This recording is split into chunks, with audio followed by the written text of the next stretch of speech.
old king had no heirs to the throne, but he needed one, so he asked the smartest young people in the kingdom to gather at the palace. He gave them each an egg. Then he said that whoever took the best care of their egg and could grow a beautiful bird would be the next king or queen.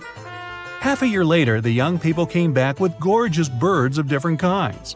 Only one girl, Scarlet, came back empty-handed. She said she couldn't do it. Surprisingly, the king announced her to be the next queen. Can you explain why?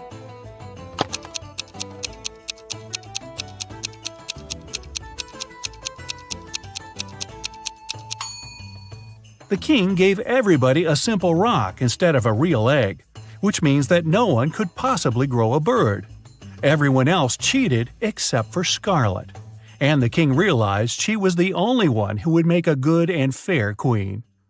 Ariana wanted to have some pocket money, so she started to work at a bookstore. At the end of her first day, she noticed that one book of the collection was missing. There was no record of someone buying it, so it must have been stolen.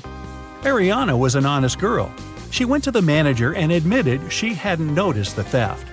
But the manager just laughed and said that nothing was missing. Take another look at the bookshelf and try to figure out why.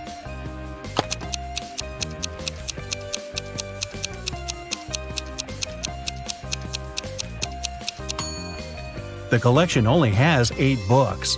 The 9th book is actually book number 6, but it's standing upside down and in the wrong place. Mrs. Miller has 4 daughters, Abby, Beth, Charlie, and Danny. They're identical quadruplets. Once, the woman asked the girl's teacher to let Abby go after the first class. She had an important appointment. The teacher couldn't tell the teenagers apart, and the girls wanted to have some fun. So they gave her a hint. Charlie is somewhere in the middle. Danny is on the left side of Beth and on the right of Abby. Abby is right next to Danny. Can you help the teacher identify all the girls and find out which one is Abby?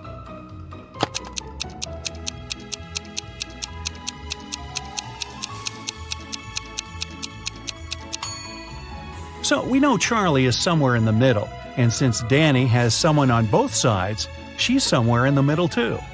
If Charlie is the second, Danny must be the third, and since Danny is on the left side of Beth, Beth must be the fourth, and Abby the first.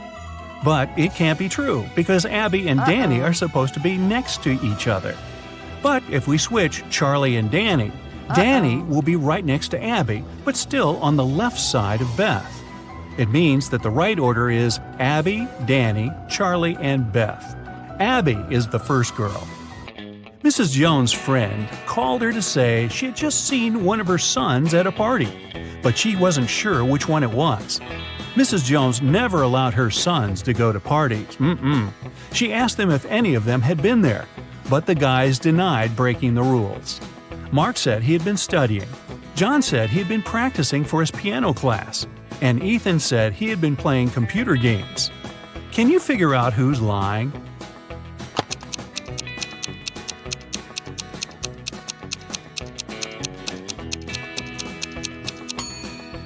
Ethan. Look, he has a lipstick stain on his collar. A company was hiring a new manager. They wanted full commitment, so they didn't want this person to have a family. Ben and Rob came to the interview. Both of them said they weren't fathers and didn't plan to become ones. Rob had a flawless resume, but the company still hired Ben, even though he wasn't as good as Rob. Why?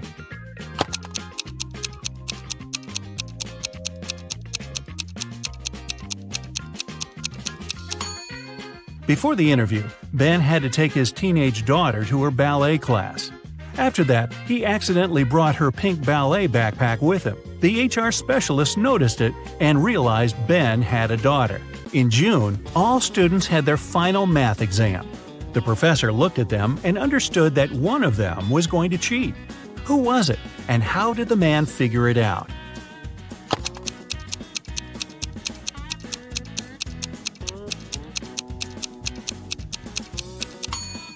It must be this girl.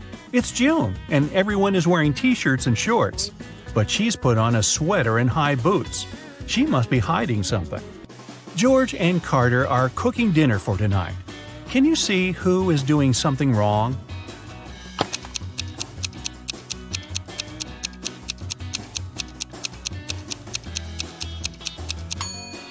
It's Carter. Look, he's using rat poison as a salad dressing instead of oil by accident. I think I'll skip the salad tonight. Liam and Owen were camping in a forest. Suddenly, they saw a bear near their tent. Liam decided to run away, and Owen froze and stood still. Who is in danger?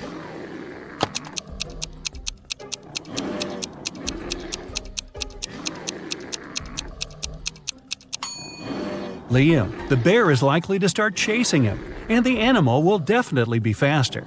If you ever find yourself in such a situation, it's better to keep your cool. Slowly move backward, keeping eye contact. Michelle and Emma were enjoying their time outside when a storm started. Michelle hid in her car that was in the middle of the beach, and Emma just kept swimming away from the shore. Who is not smart?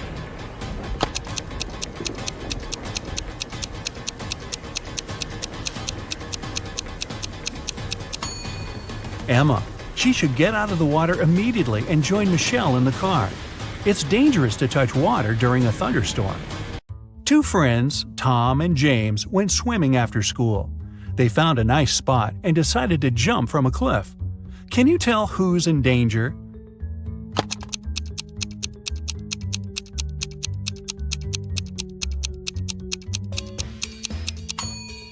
Tom. He should have examined the bottom more thoroughly. There are rocks under the cliff he chose to jump from. Oh boy. Camilla and Rachel were cleaning the house. At some point, both women entered their teenage children's bedrooms. Camilla noticed her son's phone and decided to check it. And Rachel found her daughter's diary and opened it. Who's in trouble?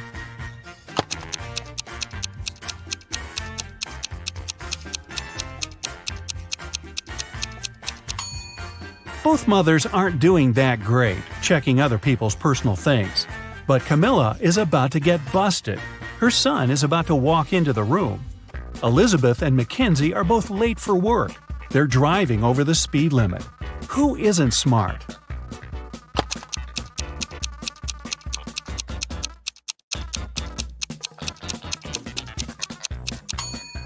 Elizabeth. Too many random things are lying around in her car. In case of an accident, they may hit her. Two guys, Mike and David, came to the prom looking gorgeous, but one of them isn't as rich as he wants to seem. Can you tell who it is?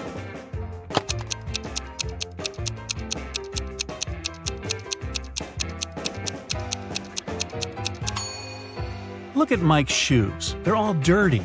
He must have been walking to the prom because he couldn't afford a car. But I'll bet his girlfriend loves him for the great guy he is, not how much money is in his pocket. You board a small plane. Nice. You're the only passenger on board. In a few hours, you'll be sunbathing on the beach, sipping something cold and refreshing. But before that happens, you'll face an epic test to see if you've got the kind of survival skills you need to survive in the wild. Count up your right answers and see what it all means at the end of the video. You fasten your seatbelt and fall asleep just before takeoff. Suddenly, turbulence. You wake up from a dream where you were an octopus in an earthquake. The plane's shaking, your luggage falls out of the overhead. This is serious. You strap on an oxygen mask and notice a flash of lightning outside. A second later, you see another flash. But this time, it's your plane's engine. It's on fire. You're falling. The screeching of ripped metal, screams, and then darkness. You pass out.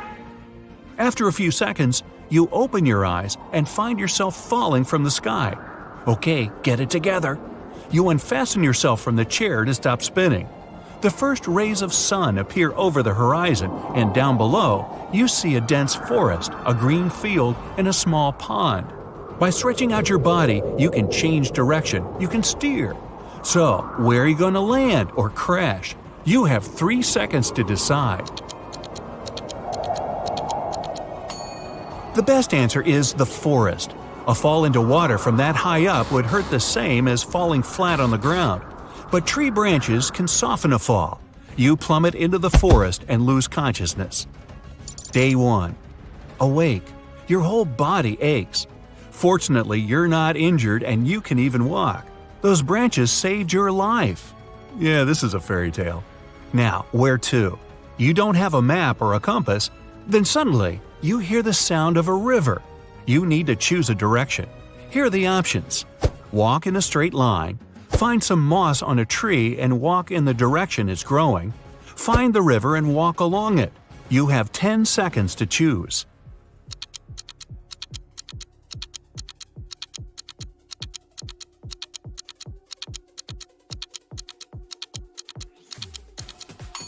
Don't go straight if you don't want to get lost and walk in circles.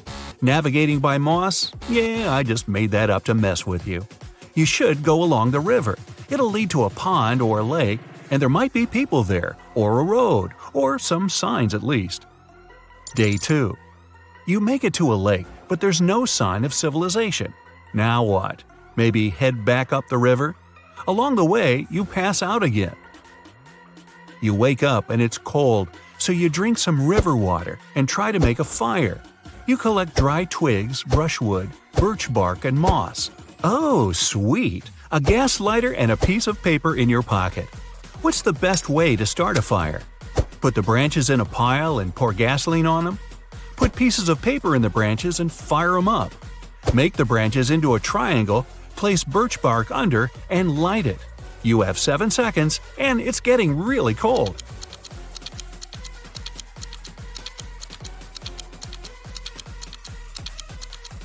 Don't pour that precious gasoline on the branches. It'll burn out too quickly, and those fumes are bad for you. The paper will burn off too fast, and the wood won't catch fire. The triangle of wood will let air pass through it. That's the key. Fire and air, a match made in heaven. Get it? Match? Okay. Day 3. You finally get warm, drink some water, and continue along the river. Uh-oh, you haven't eaten anything for 3 days. Gotta get on it. You don't know how to fish, so you go into the forest to find some food. You have a few choices. Berries, they look delicious and seem pretty juicy. Ants, mushrooms. You have 7 seconds. Choose wisely.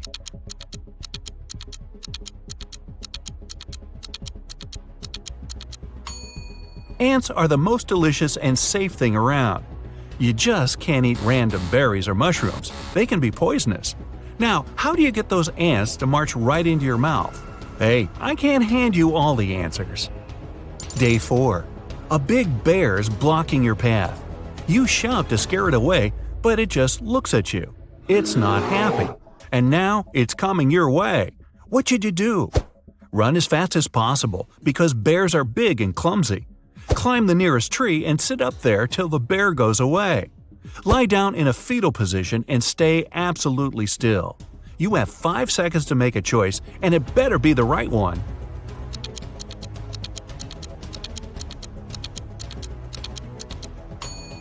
Bears are fast and can climb trees like they're oversized squirrels.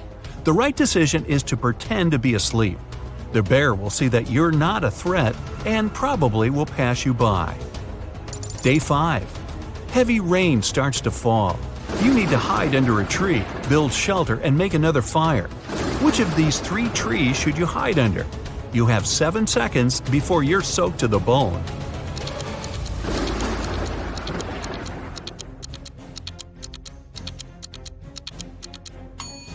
The tree on the left is rotten and might crumble at any moment. There's a snake crawling in the tree on the right. Venomous or not, it's not worth the risk. The tree in the middle is perfect. Day 6. Your stomach starts to rumble. Those ants weren't exactly filling.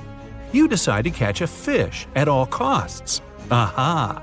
You could use a piece of your clothing as bait, but where can you find a fishing rope? You have 10 seconds for this one.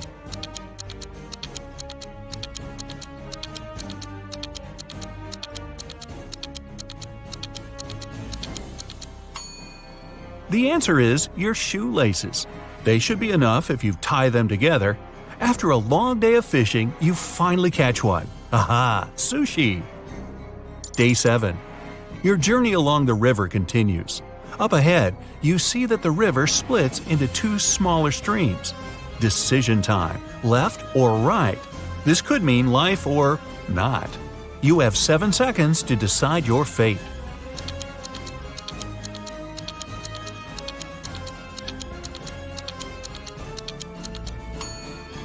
Definitely the right stream. There are wolf tracks by the left stream. A pack of hungry wild animals? Yeah, no thanks. Day 8. No way, you're saved! In the distance, you can just make out the roof of a big house. You run over and tragedy. The house is totally abandoned and almost destroyed. But you still decide to go in.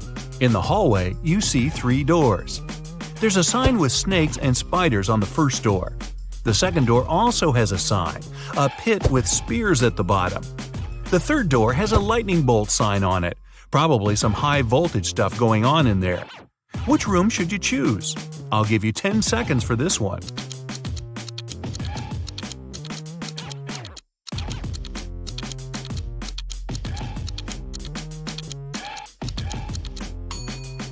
Go for the third door. The house is abandoned, so the power's probably been out for years. You decide to stay the night, rest, and move on in the morning, even though it's super creepy. Day 9. Time to hit the road again. In the house, you find a piece of broken mirror and grab it just in case. You've been walking for hours, but the river doesn't seem to be leading anywhere. Then, you hear the most magical sound. You look up. A helicopter! You need them to see you, but there's no time to start a fire. What can you do? The helicopter's about to fly off. 5 seconds, quick!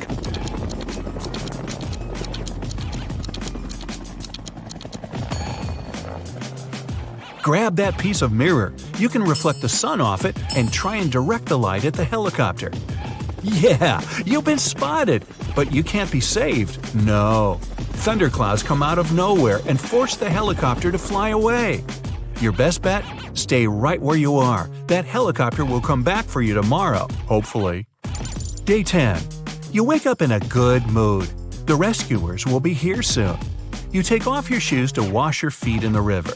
Then, a not-so-magical sound. You hear a growl. 2 wolves are staring down their noses at you. You start running in a total panic. The wolves start to chase you. They're catching up. There are 3 paths up ahead. The first road is covered in hot coals. The second one is littered with rusty nails. The third has broken glass all over it. Which path are you going to choose? You have 2 seconds. The wolves are coming right up behind you. Your best bet is the hot coals. You're running, which means you won't have time to feel any pain. It might get a little hot, but your feet will be safe.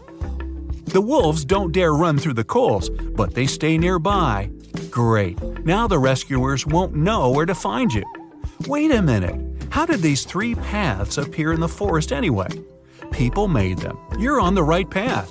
Civilization is near. Yeah, food, water, Wi-Fi. Day 11. The helicopter appears in the sky again. You whip out your mirror and go to town. The helicopter starts to fly down, but it can't land on your side of the river. The forest is too dense. The rescuers are waiting for you on the other side. Quick! 3 logs lie across the water. Which one's safe to run across? You have 10 seconds, so think carefully.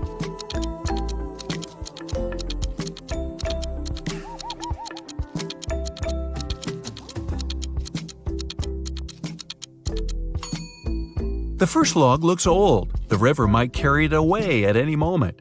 The third log, well, it's a crocodile. You need to cross the river on the second log. You're saved. Next stop, a cool ocean breeze. But what you don't know yet is that there's one more test. You'll be swept far out into the ocean after you accidentally fall asleep on a little boat you rented. But that's another story. Now, let's check out how well you did. 0 to 4 points? You better not go camping without an experienced guide. Hey, don't worry, survival in the wild isn't for everyone. 5 to 9 points? Not bad. If you get lost in the forest, you won't panic. But things might get a bit hairy if you have to stay out there for more than a couple of days. 10 to 12 points. Wildlife is your second home. If things get really bad, you could just camp out in the woods forever. Hey, just never mind that part about falling out of the plane without a parachute. There was an incident in a secret laboratory. One of the scientists released a substance that turned people into vampires.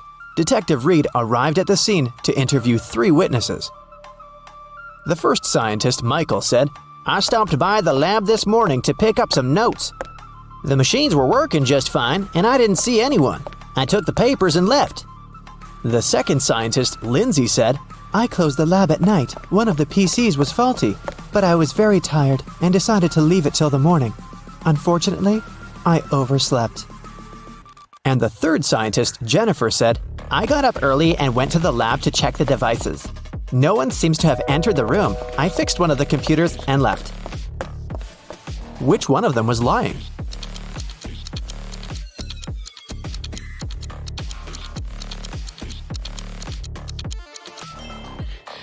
Michael is lying. One of the computers was actually faulty, and Jennifer spent the whole morning fixing it. If Michael had walked into the lab, he would have known about it, or Jennifer would have noticed him. So he must have entered the lab after the others had already left. But why would someone release such a dangerous substance? Michael didn't want to confess, so Detective Reed decided to investigate the crime scene to find out who was behind this.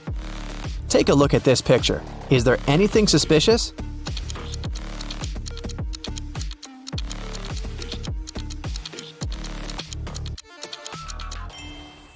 It looks like Michael dropped an ID card. And look, it doesn't belong to him. The name on the card is George Wilson. Let's ask him about the incident. Detective Reed went to Mr. Wilson's office to ask him about the incident. "Oh yeah, I gave my pass to Michael," Mr. Wilson said. "But that's only because I had left something in the lab. My glasses. I didn't have time, so I asked Michael to pick them up." Well, that's not a very clever excuse, but how can you prove the man is lying?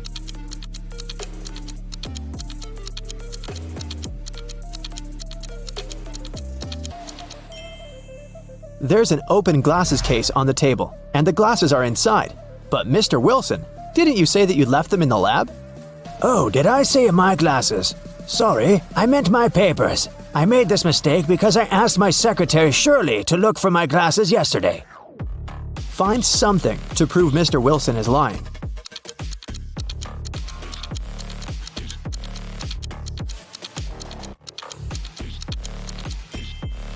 There's a calendar on Shirley's desk. Yesterday was her day off. It's marked red. Mr. Wilson is lying. Mr. Wilson was arrested, but people have already begun to turn into vampires. Can you guess who's actually a vampire?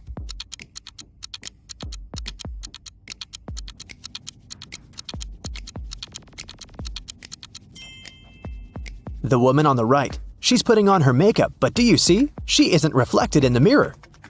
Meanwhile, those who haven't turned into vampires gather everything they might need to survive. Which of these people is more likely to stay alive?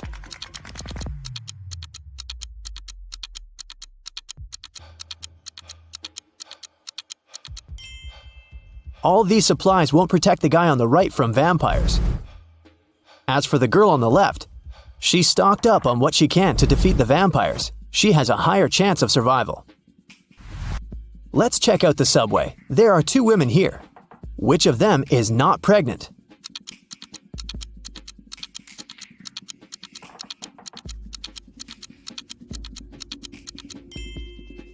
The girl on the left is not pregnant. Look, her belly is of a very strange shape. That's because she has hidden her survival supplies under her clothes. Vampires decided to throw a party. Who among those present is actually an undercover human?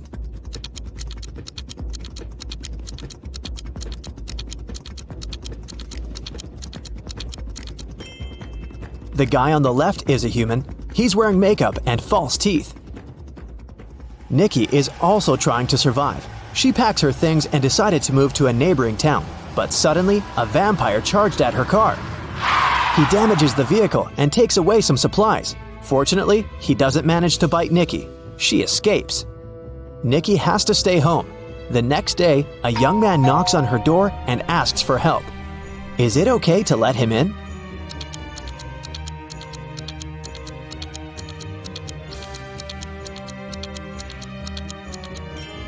Nope. He has the same scar on his cheek like the vampire from the day before. Nikki continues to hide at home. One day, some girl starts knocking on her back door. "Please help! A pack of vampires is chasing me!" Nikki opens the door. The girl is out of breath, but she manages to say, "They're almost here. Can I come in?" Is it safe to let her in?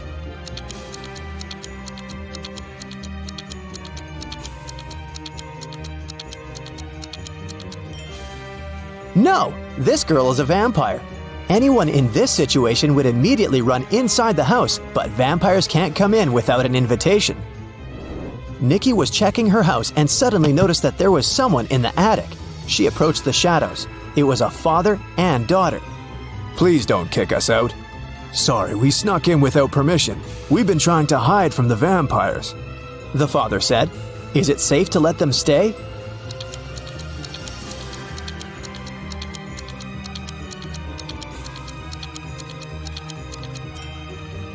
Yes, firstly, they're sitting in the sun, but their skin seems to be okay. Secondly, they managed to enter the house without an invitation. That means they're humans. Nikki let them stay. Let's take a little break. Time for some quick riddles. Think fast. A vampire lived in a one-story black cottage. He had a black cat, a black fish, a black computer, a black armchair, a black desk, and a black phone. Everything was black. What color was the staircase?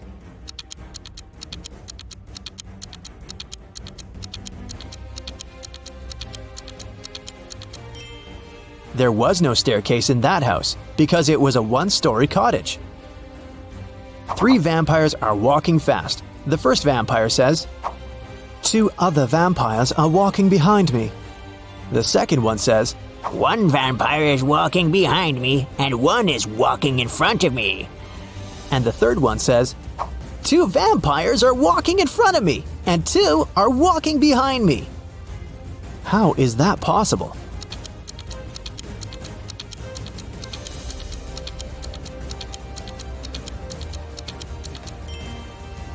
These vampires are walking in circles. Humans, vampires, and werewolves gathered in one mansion.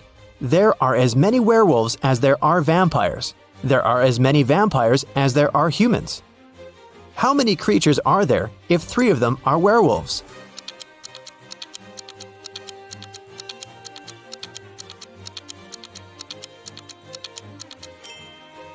There are 9 creatures in the mansion, 3 werewolves, 3 vampires, and 3 humans. Now let's go back to Nikki and her adventures. Nikki, Peter, and his daughter Becky decided to go to another town together. It takes 2 days to get there. They drove all day until night fell. Now they have 3 options. First, they can continue driving until the morning, despite the fact that they may meet a lot of vampires along the way. Second, they can spend the night in the nearest cave with bats. And third, they can sleep in the car. Which option would be the safest for them?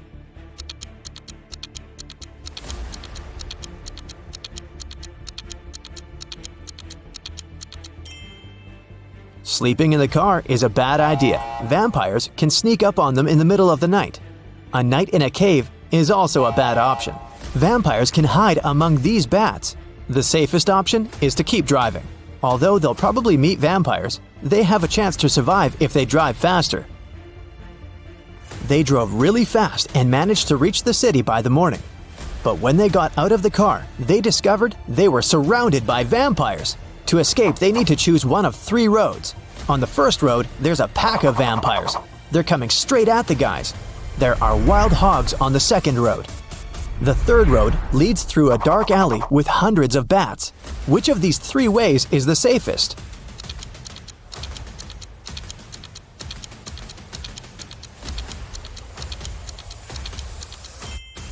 The second way is the best option because the sun illuminates it, so vampires can't follow Nikki and her new friends. Plus, these dogs don't look too unfriendly. The guys reach 3 stores. Now they need to decide which of the stores is safe to enter. Nikki, Peter, and Becky look through the windows to see what's inside. The first store is empty, but it seems to be full of traps. The second store is full of survivors, but they look dangerous. and the third store seems empty as well, but it's completely dark there, and you can't see anything except for dozens of bats. Where should Nikki lead her friends?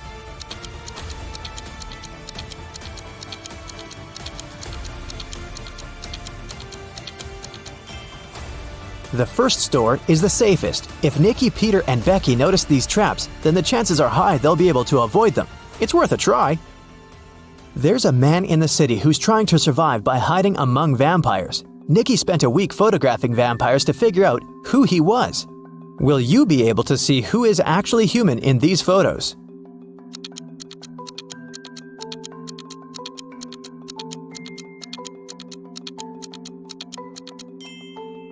You can see this man has all 4 photos. In one of the photos, he's eating garlic bread, and in this one, his leg is exposed to the sun.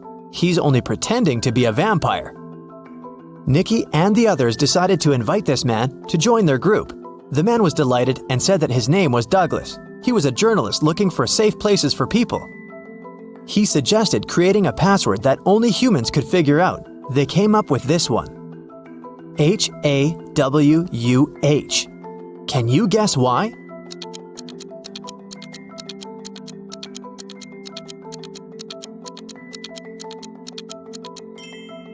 If you look at the reflection of this word in the mirror, you will see Huwan, or Huwan.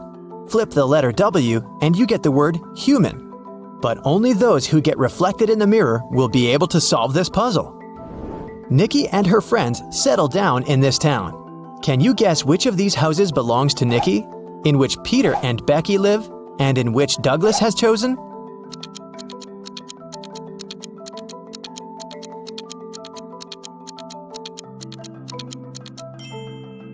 House number 1 belongs to Peter and Becky. There are 2 bicycles next to it. House number 2 belongs to the journalist. Do you see his equipment? And the remaining house, house number 3, belongs to Nikki. Getting hungry and want to boil a 2-minute egg. If you only have a 3-minute hourglass timer, a 4-minute hourglass timer, and a 5-minute hourglass timer, how can you boil the egg for only 2 minutes?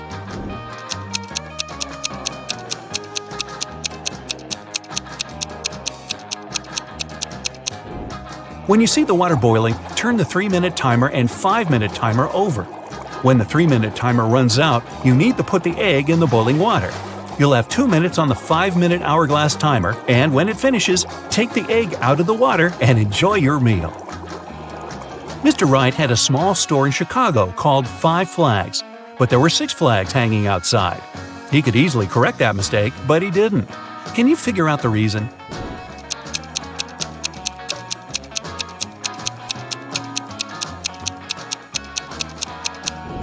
At first, it was just a mistake. But later, Mr. Wright noticed that people would often come to his store to tell about that problem, which increased his sales. A wise king realized he was tired of all the hard work he had to do, so he decided to find someone who could replace him. He decided to make a challenge, and the one who nails it will become the new king. Anyone who wanted to take the throne needed to put a whole cucumber into a glass bottle without cutting the cucumber or damaging the bottle. The participants had a week to do it. This challenge seemed to be impossible, so only 5 people decided to take part, and there was only one winner. How did he put the cucumber in the bottle?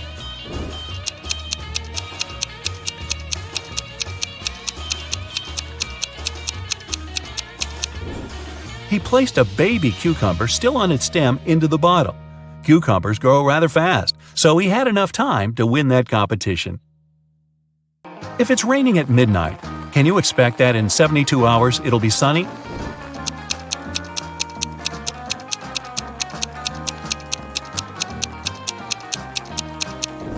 Nope, in 72 hours it's going to be night again.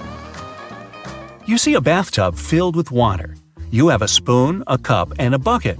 Which will you choose to empty the bathtub?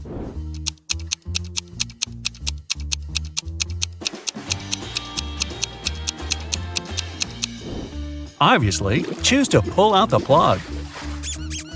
Allison majored in math at university. Her roommates wanted to test her intelligence. They took 3 envelopes and wrote short messages on them. Then they put the answers to Allison's exam questions in one of the envelopes. Only one envelope had a truthful message written on it. The other two were false.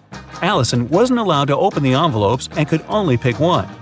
The first message read, "There are no exam answers here." The second was, "The exam answers are here." And the third message read, "The exam answers aren't in the second envelope." Which envelope should Allison pick?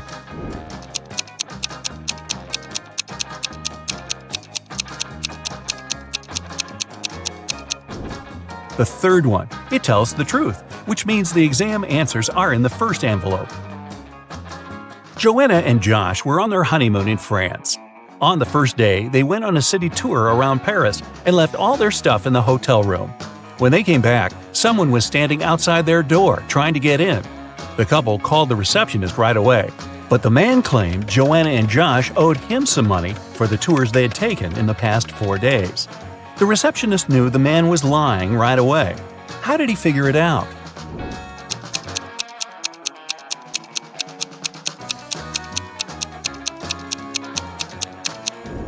It was the couple's first day in the hotel.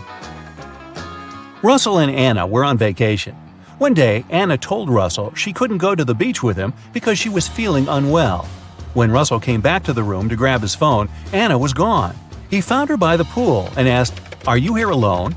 She nodded, but Russell immediately realized she was lying. How?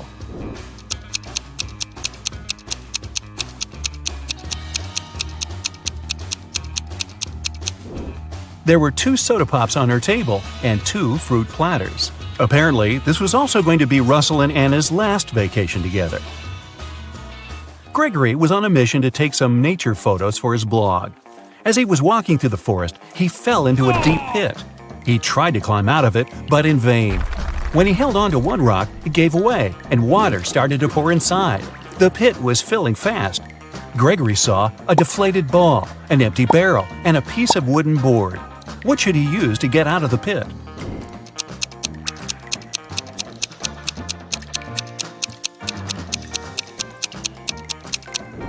Well, the deflated ball is too small and has a slit in its side. The wooden board won't support his weight. The best option is the empty barrel. It'll keep Gregory afloat. Paul and Pauline left for their honeymoon and asked their neighbor to look after their house. When they returned, the woman found out that she had lost all her expensive jewelry because of a power outage. The woman had hidden her jewelry in a supposed safe place. The house wasn't robbed. The neighbor was an honest person. The jewelry got lost by accident. What happened?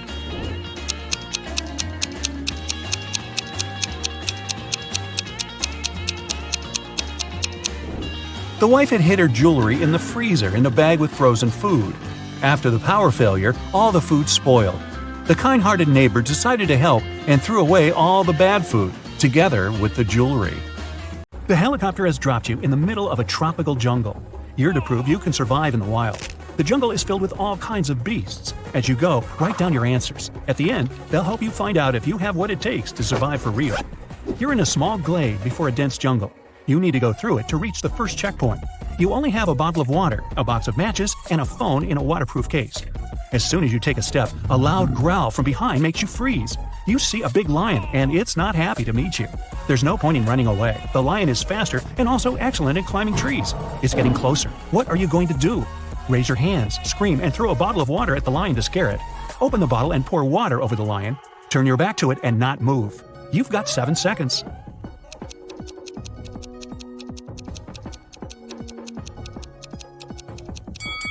Never turn your back on a lion. The beast knows to be wary of humans, so start making noise and throw a bottle at it. This should help, but if the lion doesn't leave, then you should start slowly retreating. This time, the bottle helped you. The lion runs away, you take the bottle from the ground and go into the jungle. You make your way through the thicket and see 2 bear cubs.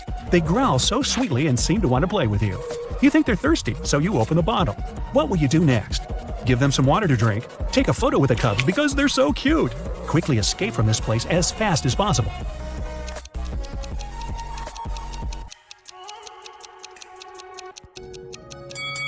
Every second is important. You need to quickly run away from this place. If there are cubs here, then their mother is somewhere nearby. She will come at you if she sees you near her children. While running, you trip over a root and fall. It seems you managed to get away, but wait, something big is coming towards you from the right. You turn your head and see a huge grizzly bear. It growls and stands up on its hind legs. What to do now? Get up and quickly run away? Climb the nearest tree and wait for the bear to leave. Pretend to be unconscious and don't move. The bear is getting closer. Decide now.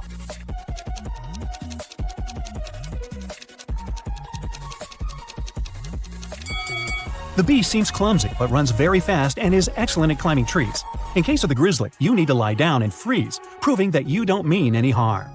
The bear sniffs at you and seems to leave, but don't get up just yet. It can stay nearby and look at you to make sure you really are unconscious. After 10 minutes, you open your eyes and feel the bear is gone. Now, we'll ignore the fact that bears don't live in jungles and continue our adventure. You're making your way through the jungle again. You can see the river ahead, but before you reach it, you need to solve the problem with a pack of wolves. Wolves in a jungle, never mind. They're looking at you as their prey, slowly surrounding you.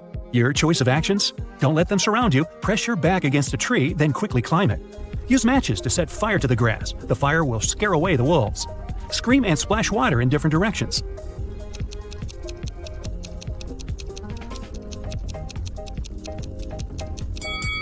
Wolves are afraid of fire, but now you don't have enough time to make it. Don't let them surround you. Any tall tree will save you. First, press your back against it, then quickly climb up before the wolves get to you. Night falls. You're sitting in a tree. The wolves are tired of waiting for you and leave. You go down, build a fire to warm up, and cook food. By the way, what will you have? Berries. You found ripe purple and red ones. They look delicious and seem juicy. Ants. You've stumbled upon a large anthill. Mushrooms. They don't look much like fly agaric, which means you can eat them. So, what's on the menu tonight?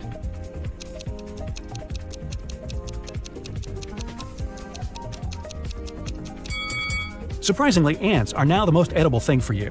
You can't eat berries and mushrooms if you don't know what they are. They may be poisonous. After a hearty dinner with your aunt, you wait for dawn and continue on your way.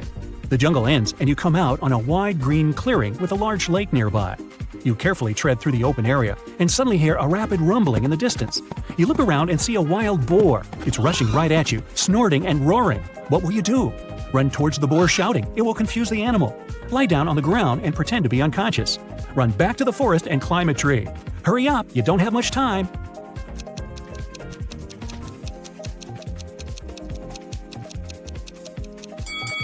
You need to climb the nearest tree. Wild boars will eat anything they can. So you climb a tree, but the boar is waiting for you on the ground. An hour passes, a second, a third. The boar doesn't even think to leave. Fortunately, a bear appears nearby. It scares the boar away and doesn't notice you. You wait until the animals are out of sight, then climb down the tree. You finally come to a lake. You need to swim across it. The good news, you're a good swimmer. The bad news is that there's a shark in this lake. Freshwater shark, huh? Hey, let's just go with it. You dive into the water and swim to the opposite bank. On the other side, there's a small pier with a moored old fishing boat. Where will you go? To the pier with a boat or to the sandy bank?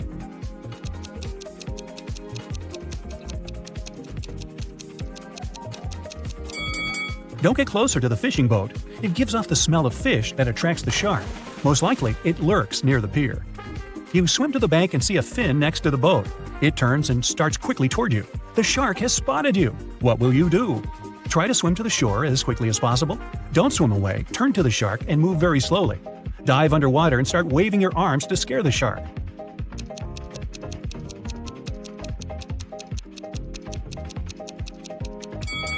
Well, you need to stop. If you start swimming away, the shark will think you're its prey. Take a deep breath and try not to make unnecessary movements. The shark swims away and you calmly reach the shore. So you decide to change your clothes in your apartment. But suddenly, you hear someone scream for help outside. You run out of the apartment and forget to lock the door.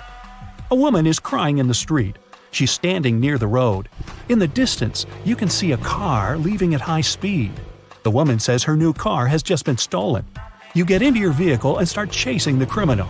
The suspect gets out of the car and runs toward an abandoned house. He climbs over the fence and disappears inside. You go there after him. In a small hall, 5 zombies are walking in different directions. But zombies don't drive cars. One of them is the thief pretending to be a zombie. Who is it exactly?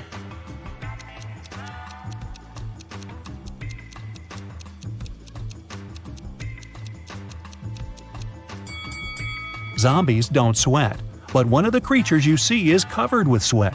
That's because it's the criminal who has been running away from you. You walk through the streets. There's a warning on a post about lizard people charging at the inhabitants of the city. You remember investigating this case, but you couldn't find these reptiles. Now you need to go to the park. For several days, a large werewolf has been scaring the residents there. You know that the werewolf has a wife, and she is the only person who can calm the monster down and help him return to his human form. You have found 3 girls. Each of them might be the werewolf's wife you're looking for. You ask his wife to approach him, but none of the girls admits she's the one you need. So you have to make your own choice.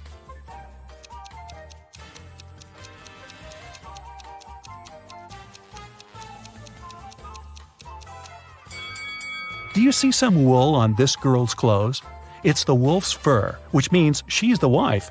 She walks up to the monster, hugs it, and the werewolf turns into a human. You're hungry. You drop by a pizzeria. The owner of the restaurant says that someone has taken all his weekly earnings from the safe. The thief wore gloves and left no fingerprints. The video cameras were turned off. You know this pizzeria has had several similar incidents over the past year. Every time, the insurance company paid the owner the entire amount that had been stolen. You're sure the owner took his own money to use the insurance again. Take a look at the office and prove that the owner is guilty.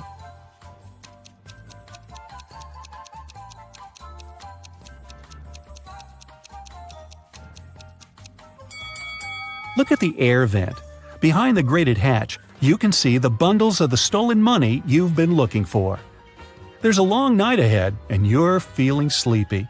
You go to a small cafe to get coffee. You give the money to the saleswoman and take the cup with the drink.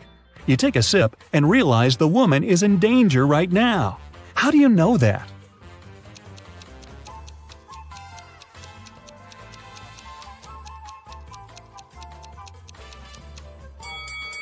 "Help me" is written on the cup she's just given you. You decide not to leave the cafe and sit down at the table. You can see a man in a black raincoat and hood sitting at the other end of the room. The girl behind the cash register is looking at him wearily. You look at this visitor for a few seconds and realize he's a vampire. What makes you think that?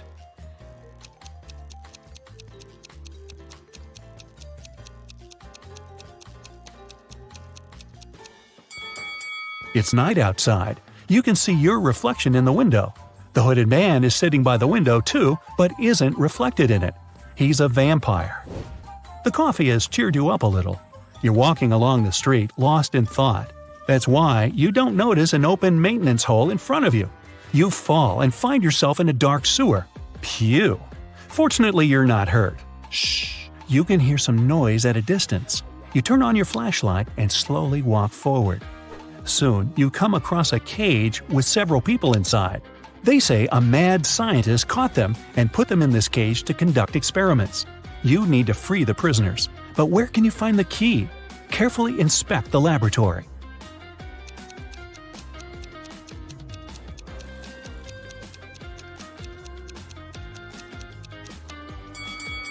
One of the jars with chemicals standing on the shelf has a key inside. You take it out and are about to open the cage, but the scientist returns. He tells you not to do this. The people inside are actually mutant lizards. The scientist admits that he accidentally turned regular crocodiles into humans. The scientist managed to catch these monsters and put them in this cage. He's going to turn them back into reptiles and let them go. The prisoners say they are humans, and the scientist lies. Who do you believe?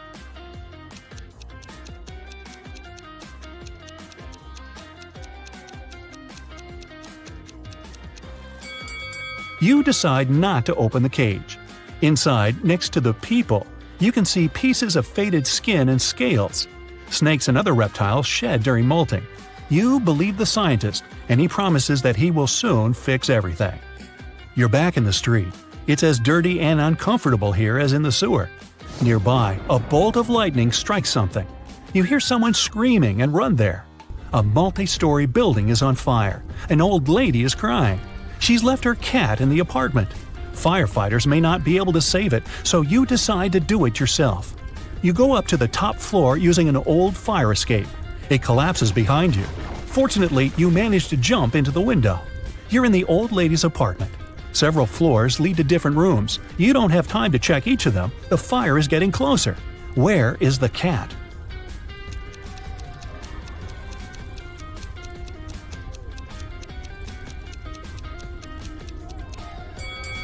That door is scratched at the bottom. Those are claw marks. The cat must be there.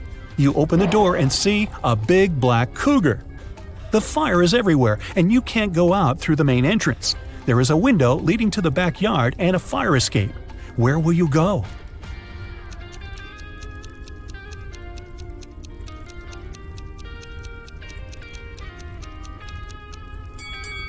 The fire escape collapsed when you were trying to get into the apartment. In the window, you see the tree. Taylor finished another awesome ice fishing session. He packed up his gear and walked back home with his dinner.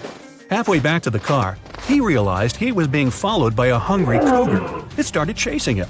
Taylor was so close to his car, but the cougar was gaining on him. What should he do?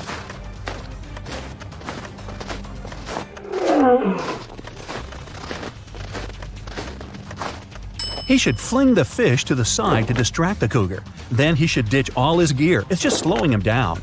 That way, he's got a chance of making it to the car before he turns into cougar chow. Well, you find yourself in a pitch-black room. The room is huge and there are many hallways and corridors leading to unknown places. You need to find your way out before the room starts heating up like an oven. You only have 2 minutes. You can feel some pipes on the wall but nothing else. How can you save yourself?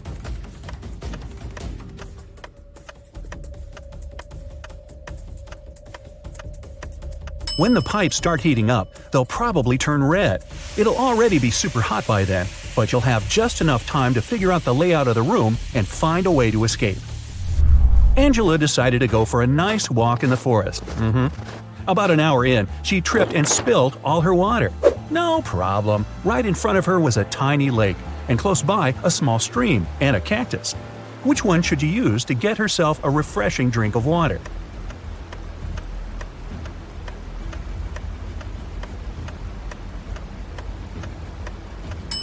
She should head for the stream. That lake isn't moving. That means it probably has bacteria living in it. And a single cactus won't have enough water to quench your thirst. Even though the stream is pretty small, moving water is almost always the safest option. What are those things? Ah, paw prints. Those are bear tracks heading to the forest, a wolf print coming out of the forest, and some elk prints heading toward a lake. Well, what's the best place to go if you're not into the whole being eaten thing? Think fast.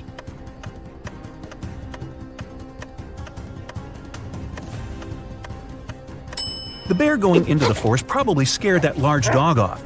Oh, you thought those were wolf prints? Not likely. Wolves mostly travel in packs. The bear is most likely chasing the elk, so they'll both end up at the lake. That means the forest's safe for now.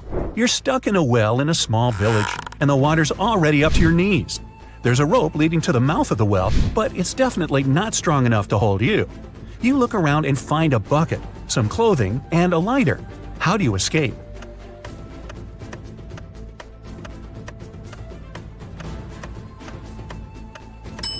Shove the clothes in the bucket, tie the bucket to the rope, and light the clothes on fire. Then quickly hoist the bucket up. Chances are, in such a small village, someone will see the smoke and run over to help you. Kate finished her morning hike and decided it was time to go home. She saw a vintage Jeep parked by the hiking path. While she was admiring it, a huge grizzly appeared in front of her.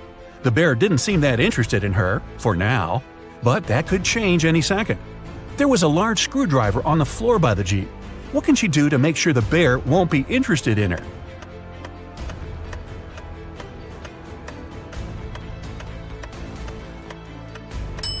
She can puncture the gas tank with the screwdriver and douse herself in gasoline. That way, the bear wouldn't be so interested in her scent. Eric was out camping and he needed some light to see in the dark. He reached into his tent, but his flashlight wasn't working for some reason, and his phone only had 10% battery. He looked around and saw a bottle of water, an empty sandwich bag, his hiking boots, and a pillow. What can he do to make more light?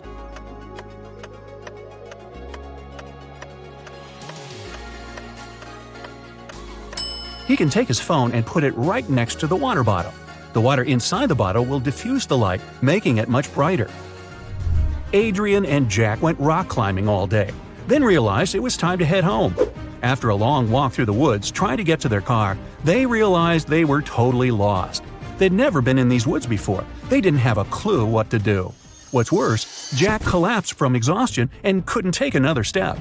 Adrian tried to lift him up, but Jack was too heavy. Night was approaching. He tried to call for help, but neither phone had any signal. His only choice was to venture out and seek help. He checked both gear bags and found a small pick hammer, some ropes, some sturdy locks, and a harness. What should he do?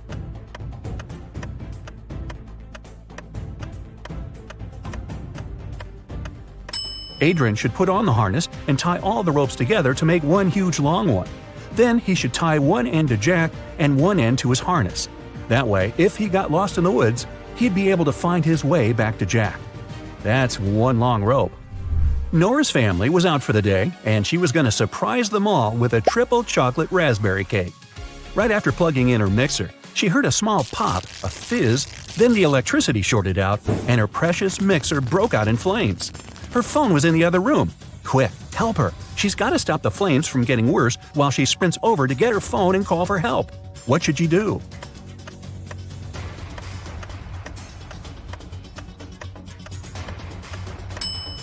She could take some flour and dump it all over the mixer. It'll tame the fire and buy her enough time to call for help.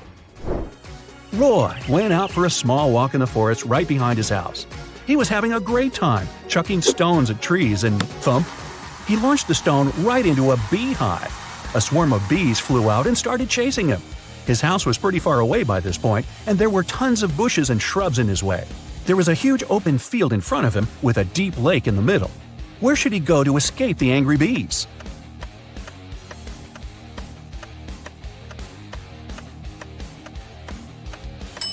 Jumping into the water to escape from a swarm of bees doesn't work. They'll just wait right above you and sting you when you resurface to breathe. The trick is to run as far away as you can. Head for the house and shut the door, Roy. Who is wanted?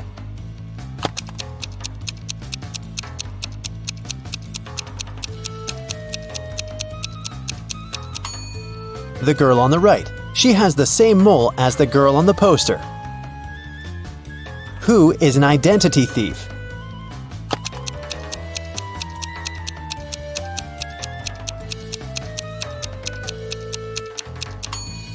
It's the man on the right. His real ID is sticking out of his backpack, which means he must be showing a fake ID. Who is an imposter?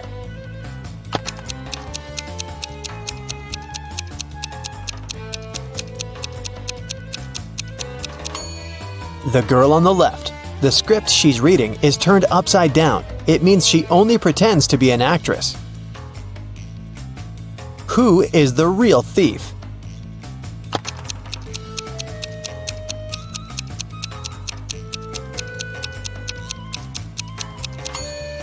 Both of these men are thieves. While one man is distracting the girl, the other is preparing to steal her phone.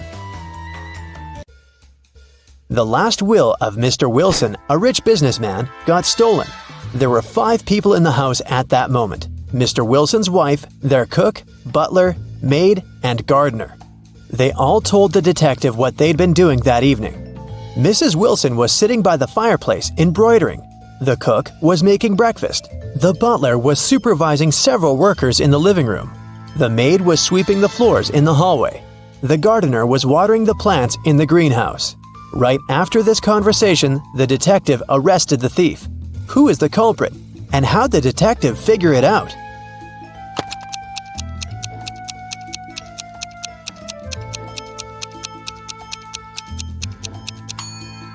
The cook is the thief.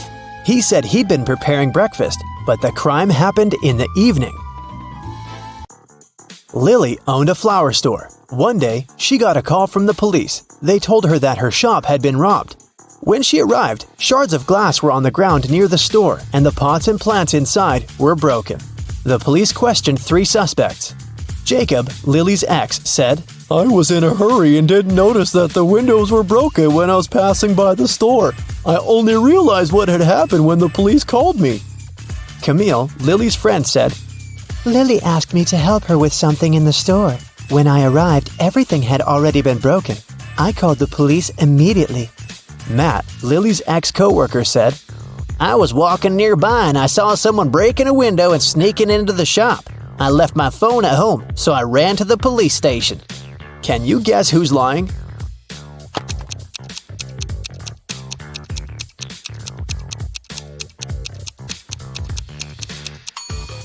Matt is lying.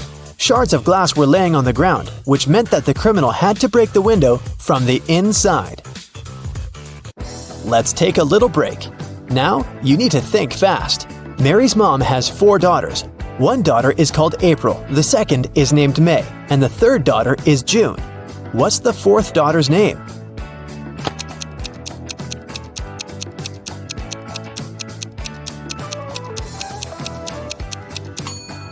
It's Mary, of course. Rob's wife decides to prank him and changes a 6-number password on their safe. She leaves a clue so that Rob could crack the code. Can you help him?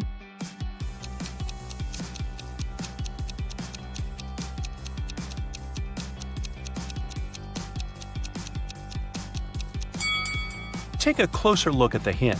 There's an alphabet with 4 marked letters, but we know that the password consists of 6 numbers.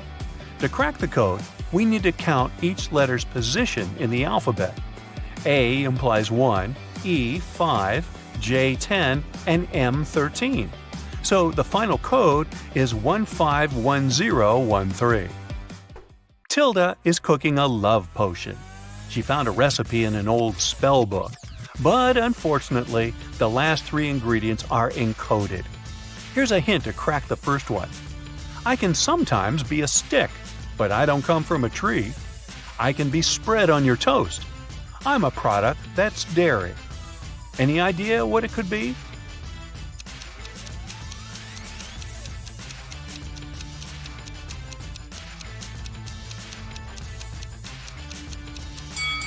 Butter, or as they say in Brooklyn, butter.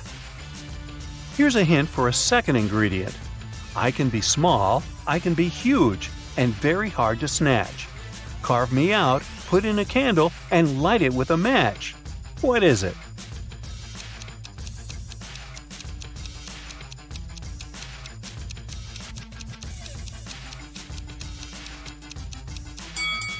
It's a pumpkin.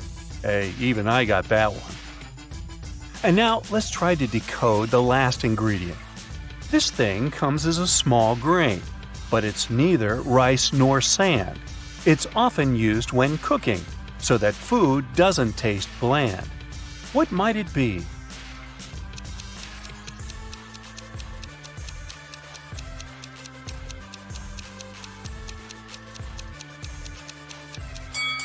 The last ingredient for Tilda's love potion is NaCl. Oops, I meant salt. Lily gets an invitation to a wedding party. She comes along and sees 3 weird things right away. Can you spot them too?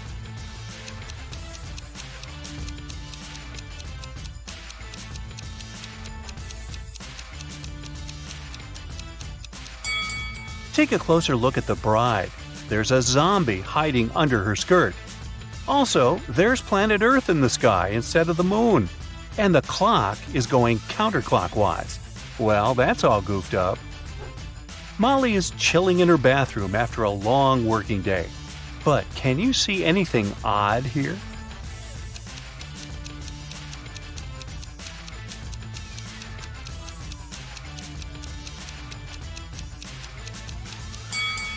She's using a burger instead of a regular sponge.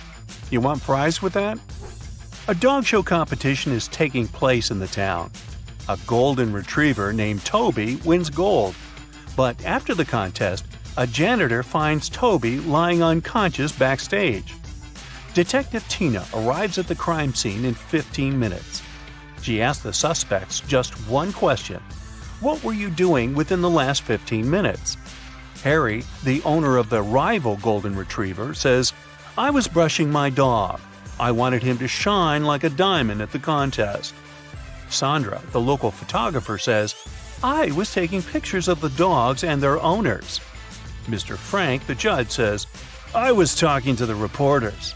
And the janitor, Frank, says, I found Toby and called 911 right away. And then I just left him with his owner and went to clean the toilets. Who's lying?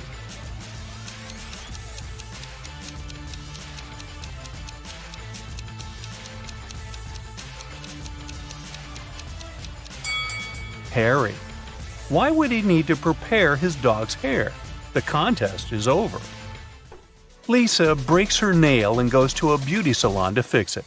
There, she meets 3 manicurists. One of them is an imposter. Can you guess who?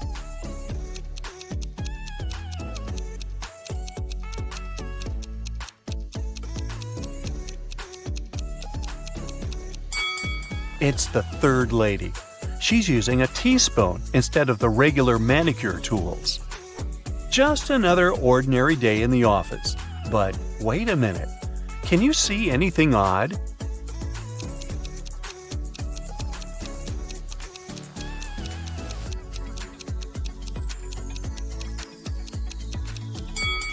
The lamp doesn't have an electric cord. What about this picture? Anything weird?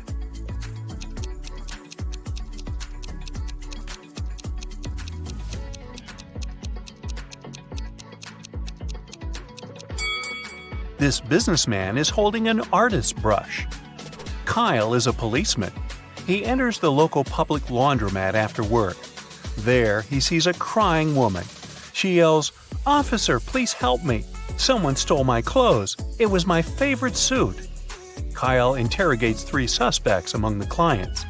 Lisa says, "I spent the last 30 minutes here, but I always watch movies on my tablet while waiting, so I didn't look around." Ryan says, "I just arrived here to wash my own bed sheets.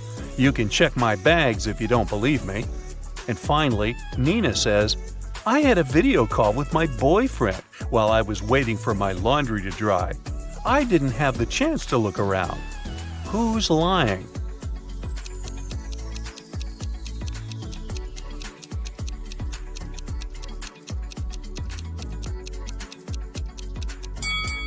Lisa.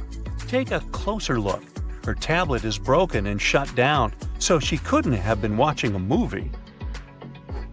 Can you spot any ghosts in this picture?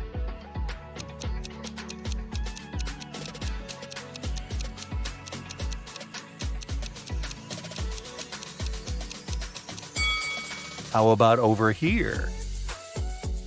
What about this area? Can you spot any ghosts?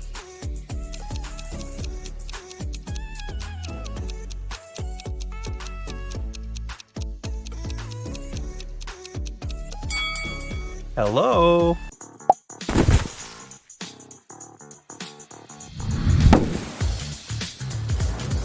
Wow, Bella landed in New York with very ambitious career goals. There were many options to get from the airport to the center of the city, but Bella decided to save money and go by bus. She had to purchase a ticket for $10, but a handsome guy popped out of nowhere and offered her a better deal. "Hey, my plans have changed and I don't need my bus ticket anymore. Want to buy it for $6? Bella agreed and gave him $6. It was a big mistake. Why?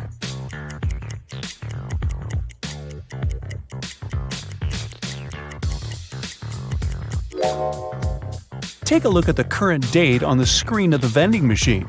And now check the date on the ticket. It expired a decade ago.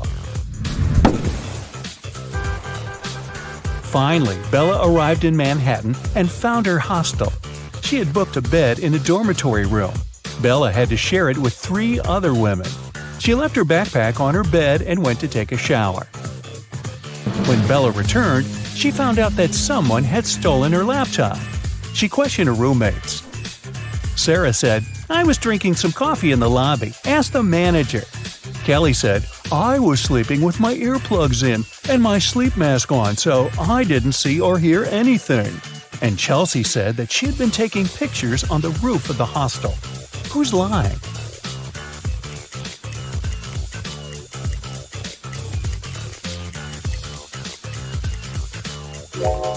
Chelsea.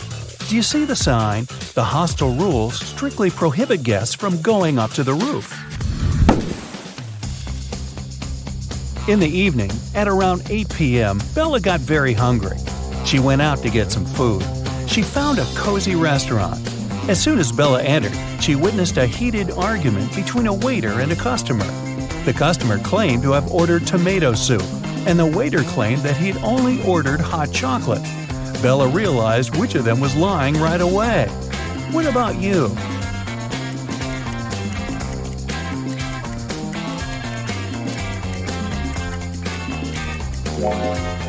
The client is lying. This advertisement on the wall says the restaurant only serves soups from 1 to 4 p.m. This means that the waiter simply wouldn't have accepted such an order. Bella ordered dinner. While waiting, she looked around and noticed one weird detail. Can you spot it too?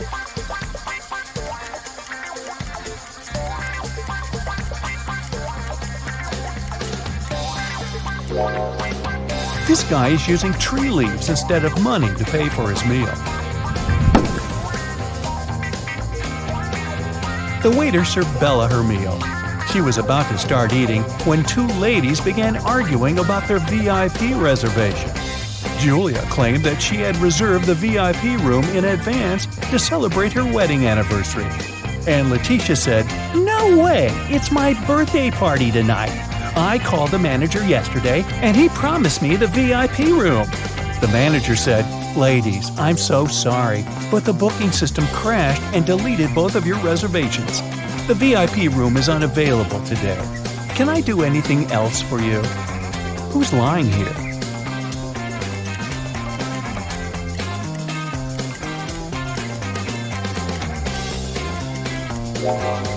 The manager. Take a look at the screen.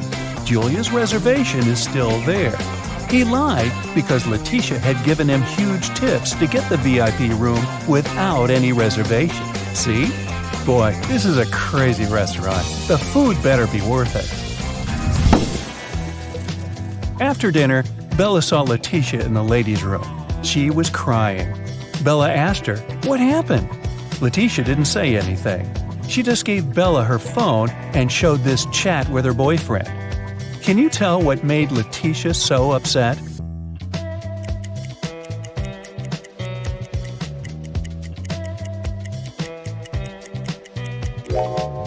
Her boyfriend didn't come to her birthday party. Even worse, he lied that his mom was ill to visit a pool party. Take a look at the reflection in his sunglasses. It seems that he's having fun. Letitia was so grateful for Bella's support that she gave up her VIP opera tickets. The performance was scheduled for the next day.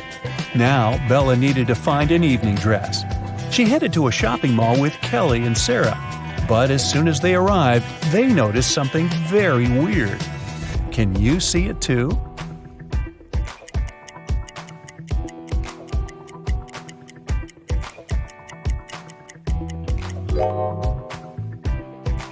This mannequin has 3 arms.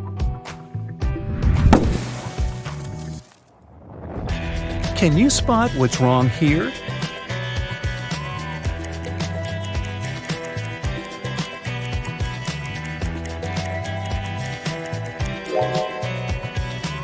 The outfit sizes don't match the sizes on the hangers.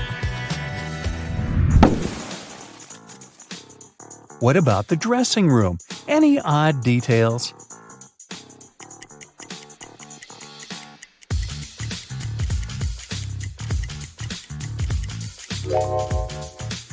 These hairy clawed paws can't belong to a human. Finally, Bella found a beautiful evening gown for the opera, but it cost $97. Bella couldn't afford it, so she borrowed $50 from Kelly and $50 from Sarah, which equaled $100. She bought the dress and got $3 of change. Bella gave $1 to Kelly and $1 to Sarah and kept the last dollar for herself.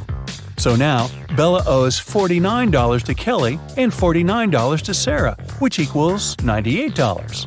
If we add the dollar that Bella took, we'll get $99. But then, $1 is missing. Where is it?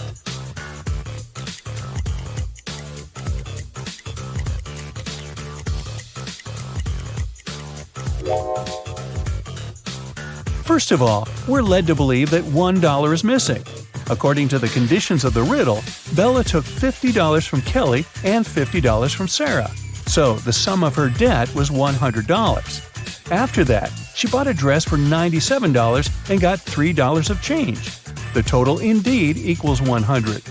But the question itself offers us a mathematically impossible puzzle. In fact, there is no missing dollar. Bella's debt remains $98 because she had already given $2 to her friends. And it's incorrect to add Bella's $1 to this debt. Next, Bella decided to visit a hairdresser. The manager asked her to wait for 20 minutes. Bella took a seat in the lobby and accidentally fell asleep. When she woke up, she saw that someone had cut her long, beautiful hair. She got furious and questioned 3 suspects. Maya said that she'd been busy with another customer. She didn't see what was going on in the lobby. Rick said that he had been eating his lunch outdoors. And Sally said, "Who do you think I am? I don't steal hair. That's ridiculous." Who is lying?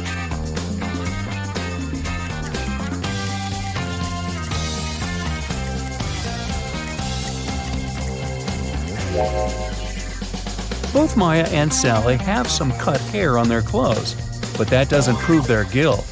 But Rick's lunchbox is full of food, which means that he was busy with something else during his lunch break. Very suspicious. Bella's evening dress was too long and classy. She couldn't go to the concert hall by subway. So the hostel manager, Fred, offered Bella to give her a ride if she cracked his tricky riddle. I have no neck and no head. 2 arms, but no hands. I'm with you at school, I'm with you at work. What am I?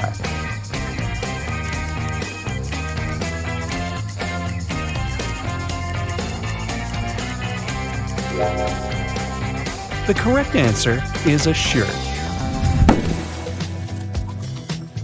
During a break, Bella went outside to get some fresh air. She enjoyed the evening along with other guests. Suddenly, a street dealer offered Bella a diamond necklace for $20. She agreed right away and put the necklace on. Soon, 3 guests came over to Bella to claim the necklace. Pam said, "How dare you? This necklace has been in my family for ages. I lost it in the ladies' room." Diana said, "This piece looks very similar to my necklace. Someone stole it as I was moving through the crowd today. In any case, my jewelry collection is insured." And Sheila said, "I noticed that the necklace was gone after visiting the buffet on the 6th floor. Can you help Bella return the necklace to its real owner?"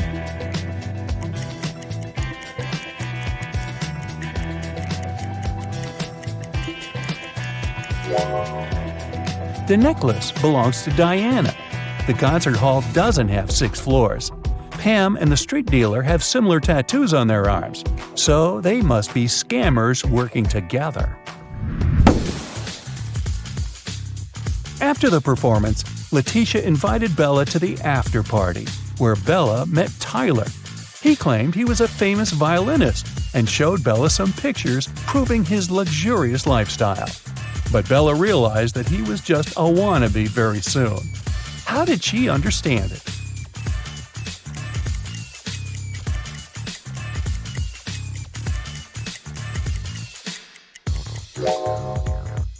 Take a look at the trees in this picture.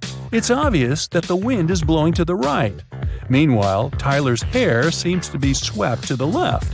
The picture has been photoshopped. The next morning, Bella went to buy some groceries. She didn't have much cash, so she bought only 2 items, cheese and bread, and paid $1.10 in total. The cheese cost $1 more than the bread. So, how much did the bread cost?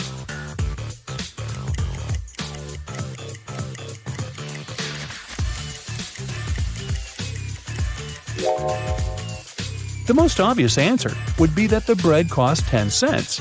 But if the bread cost 10 cents and the price of the cheese was $1 higher than that of the bread, the cheese would cost $1.10, and the total in this case would be $1.20.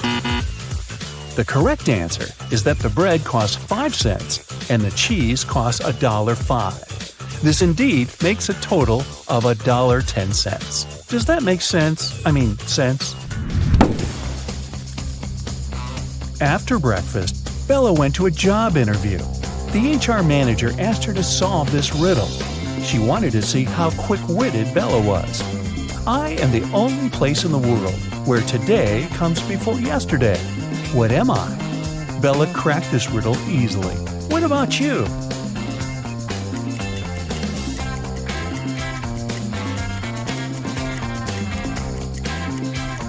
The correct answer is the dictionary. Bella got a job as a train conductor. On her first day at work, she entered a rail car to check the passengers' tickets. There were only 3 people inside, and only 2 of them were human. Can you tell who's not human?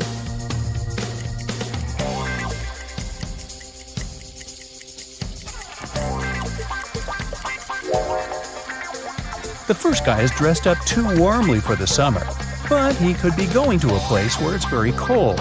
That lady over there is drinking some green liquid. It's a bit strange, but there are plenty of colorful drinks in the world. As for this guy in the middle, he doesn't cast a shadow, so he's not human. Mike has recently left his job. He's looking for a new, more exciting one. But so far, all his attempts have brought 0 results. Can you tell how many job interviews he has failed by looking at his apartment?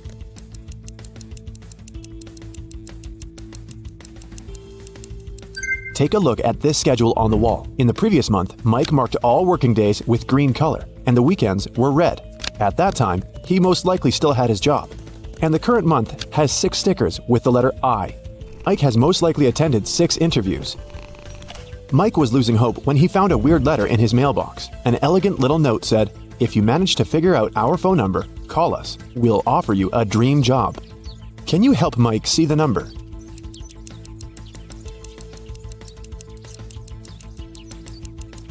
It's 713819. Mike called this number. A mysterious voice asked him to solve a riddle. I make 2 people out of 1. What am I? In a minute, Mike received an official invitation to his dream job interview. What did he answer?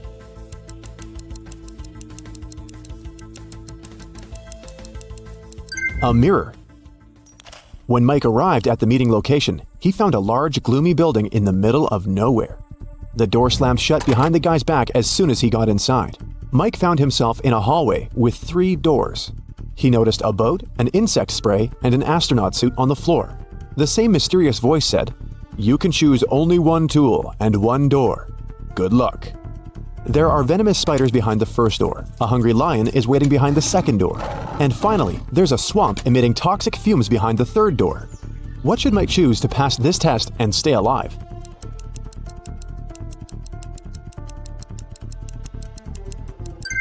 He should pick the astronaut suit and the first door. Spiders won't be able to bite through the suit. In the next room, the voice offered Mike to have a coffee break, but the guy had to choose wisely because only one type of snack was safe to eat. Can you help Mike pick the right food?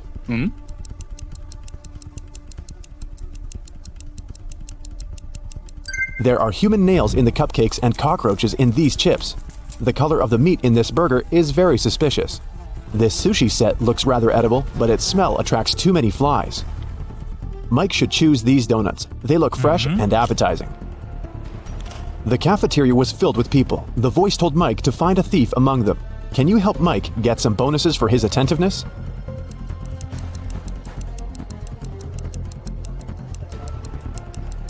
This woman over there is the thief. She's hiding spoons in her pocket. After lunch, Mike headed for the next room, but before the guy got inside, he had to solve a riddle to open the door. Some will use me, others will not. Some remember me, others forget. I can't be picked up off the ground or tossed into the sea. You can only gain me with time. What am I?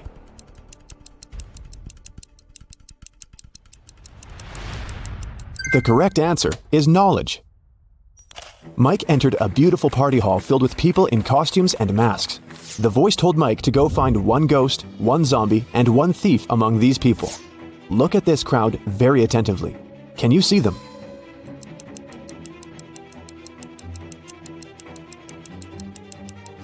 The guy over there doesn't seem to have legs, and he's levitating. He must be a ghost. Look at this woman's food. Only zombies would eat that. And the woman over there is the thief. Her diamond ring doesn't fit her finger. Also, the ring is very similar to this lady's jewelry set. Mike tried to open the next door and receive a new question immediately. I look flat, but I'm deep. Hidden realms I shelter. Lives I take, but food I offer. At times, I am beautiful. I can be calm, angry, and turbulent. I have no heart, but I offer pleasure and freedom. No man can own me, yet I encompass what all men must have. What am I? Mike solved this riddle and entered the next room. Have you figured out the answer too?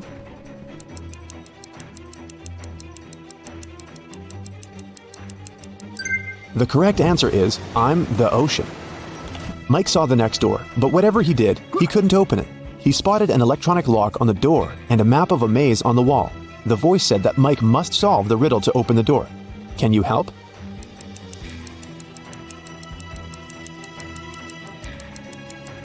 If you go through the maze from start to finish, you'll get 6251. This is the code. When Mike finally entered the room, he saw a locked safe. The voice said that Mike's task was to open the safe. What buttons should he press?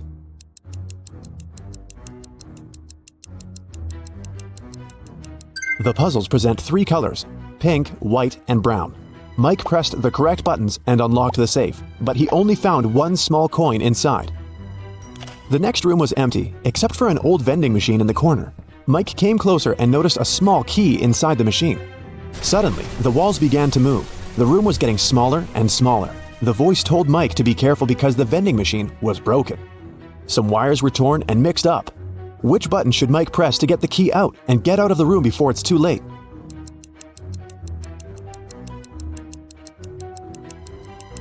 Mike should use the coin from the previous challenge and press the 4th button. Then the voice asked Mike to find the odd image in this pattern. Can you help the guy?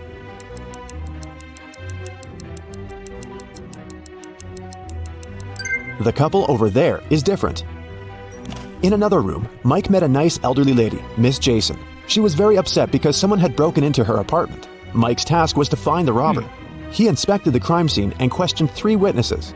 The cleaning lady, Sarah, said that she'd finished her work at 11 p.m. and left. Billy, a passerby, said that he'd seen a suspicious man in a mask in Miss Jason's window. Kelly, the neighbor, was visiting her boyfriend in another city. Who's lying?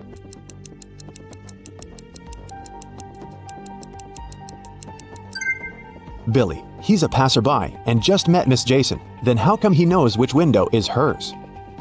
It got very dark outside, but Mike's weird quest continued. He entered a jewelry store and its owner explained the guy his next task. Someone had broken into the store and taken the most expensive diamond jewelry. But luckily, the robber left their fingerprints on the shards of broken glass. There are 3 suspects: a werewolf, an elf, and a zombie. Can you help Mike find the real robber?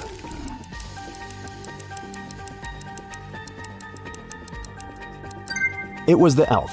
He's the only creature among them with human-like fingerprints. Another door led Mike into a creepy lab. There, he saw a mad scientist playing a strange game with his patients. He asked them to choose between 2 pills. One of them was a harmless capsule with vitamins, while the other one was a sleeping pill. Somehow, the scientist managed to get the harmless pill every time he played this game, and his opponents always fell asleep. How was this possible, and what should Mike do to pass this test?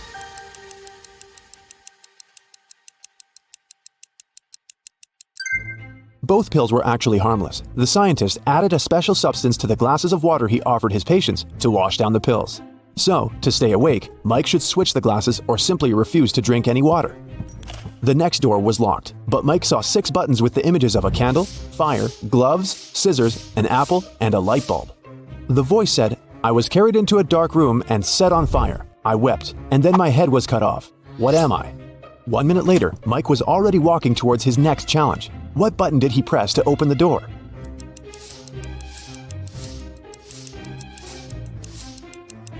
The button with the candle on it. Suddenly the lights went out. Mike slipped and fell into a swimming pool.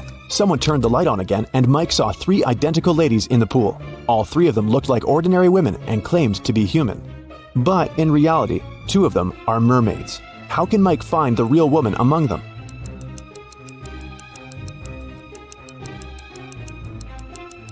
He can dive and find the one without a tail. The mermaids told Mike that they wouldn't let him out of the pool until he solved another riddle. I'm so fast you can't see me, although everyone else can see straight through me. I'm with you until your last breath. What am I? Can you help Mike solve this riddle and escape?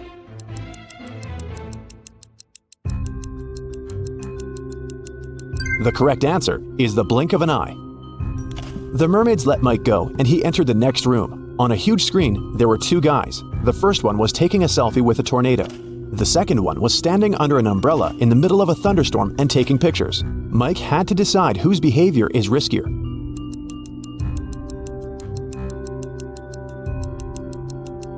The tornado is very close, therefore, the first guy is in greater danger.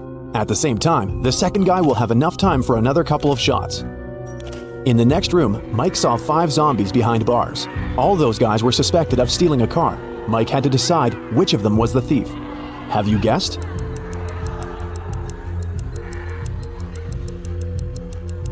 The guy on the left is sweating a lot, and zombies don't sweat and don't drive cars. He must be the thief. He's just wearing zombie makeup. Mike entered a kitchen. His task was to decide how many people lived in the house. Can you guess?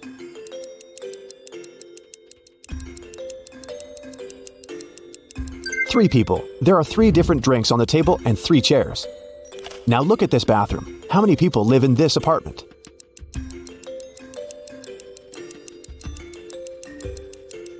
Just 1. Take a look at this lonely toothbrush.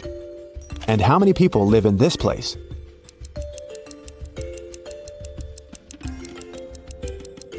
Two people. Look at the family portrait. Mike saw 3 musicians rehearsing for a performance in a garage. The voice announced his next task, to find one suspicious detail. Have you already spotted it?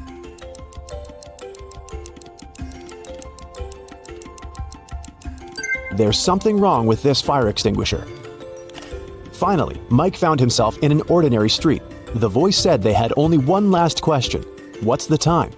Mike had to choose between 3 options: 7 a.m., 3 p.m., or 11 a.m. Can you help Mike figure out the right time?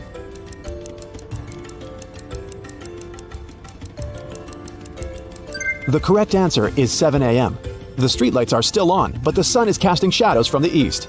Congratulations, Mike, you're hired. Jim goes hiking and gets lost in the woods. After a while, he gets really hungry. Jim wanders around and finds these 3 options, but only one of them is safe. Can you help Jim make the right choice?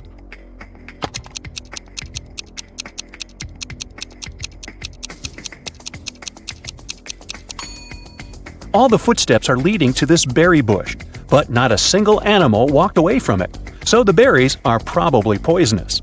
There's a scorpion creeping around these delicious bananas, so Jim should choose the apple tree. Timmy is packing bags for a hike in the mountains. Can you sort out extra items?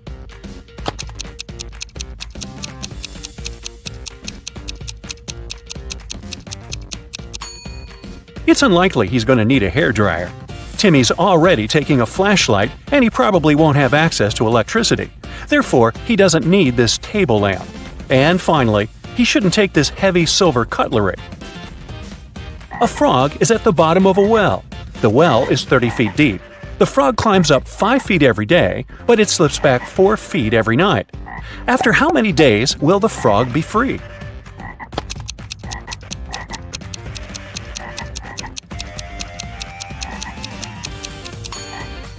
"26 days. Wow. The frog climbs up by just 1 foot per 24 hours. So in 25 days, it will be at the level of 25 feet. And on the 26th day, it will make the final 5 feet jump and get out of the well." Billy here wakes up in a creepy cave and finds 4 tunnels leading outside. He only has 1 chance to escape. There's a hungry tiger inside the first tunnel. The second tunnel is filled with dust and spider webs. Yuck! There's a water-filled tank with sharks inside the third tunnel. And the fourth tunnel is full of venomous snakes. Which tunnel is more or less safe to enter?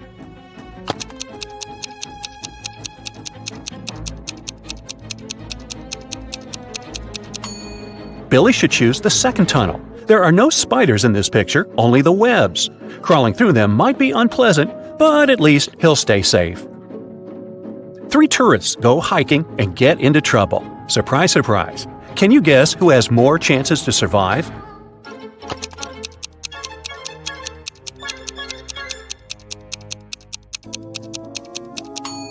The third person. Although rats are gross, they're not fatal. Diana's boat was wrecked, and she ended up on a tropical island. The locals speak an unknown language, so Diana can't understand them. But still, she managed to spot this guy's wife right away. Can you see her too?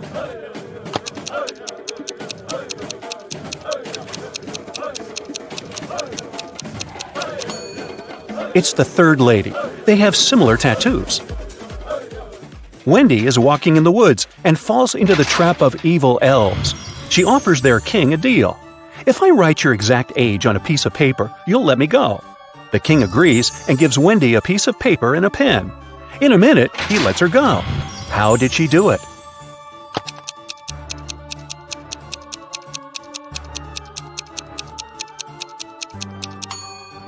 Wendy literally did what she said. She wrote your exact age on the paper. Ah, clever girl. Stan is walking home in a haunted city.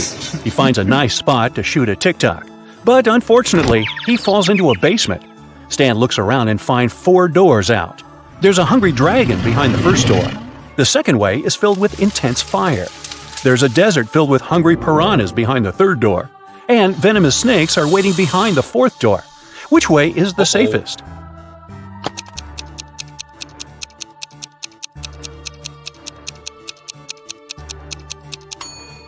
The third one. Piranhas live in water, so they wouldn't manage to survive in the desert. Therefore, they're not dangerous for Stan. Jessica gets lost in the desert with just one small bottle of water. She has no clue where the nearest water source is. What would you suggest? Run as quickly as possible to find more water? Pour all water on her head to avoid sunstroke? Find a shady place and rest? Stay where she is and shout for help as loud as possible.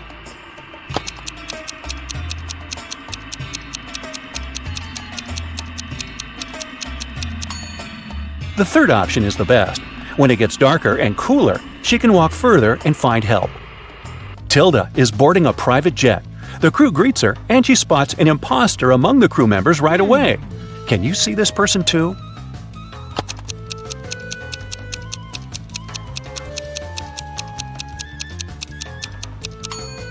The pilot is wearing a badge with a female face and name on it. Therefore, he had stolen someone else's ID. Tyler wakes up in the morning and finds out that his shadow is gone. He goes to the local witch. She offers to choose from these 6 options, but only one of these shadows really belongs to Tyler. Can you spot which one?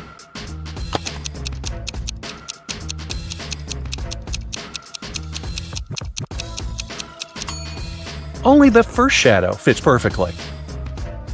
Nina and Sarah are both fond of swimming, but one of them is making a big mistake. Can you guess who?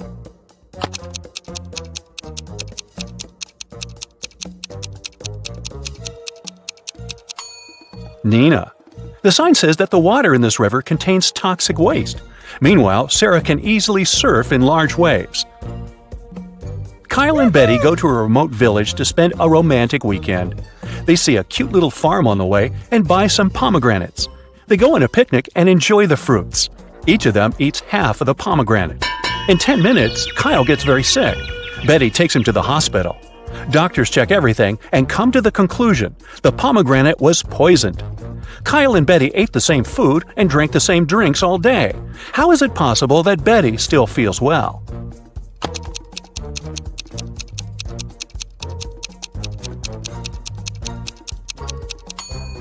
The poison was in the white seeds.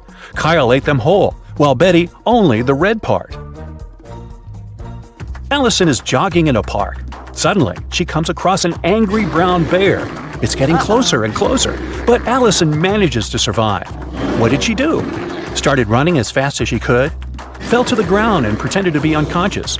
Or stood still and didn't move? What do you say?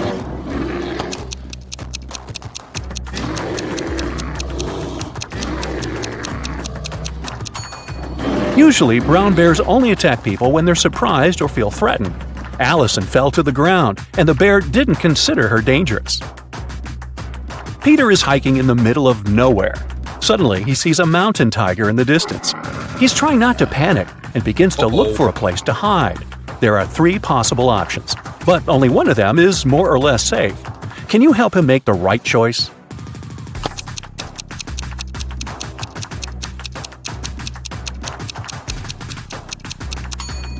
If Peter climbs this tree, the tiger can easily get him there. Tigers actually like to swim. That's why it's not safe for Peter to escape by boat. But if he hides in this cave and blocks the entrance with a stone, he can call rescuers and wait for evacuation. Alice is 45 years older than her son Tom. Both of their ages contain prime numbers as the digits. Also, Alice's age is the reverse of Tom's age. Can you figure out their ages?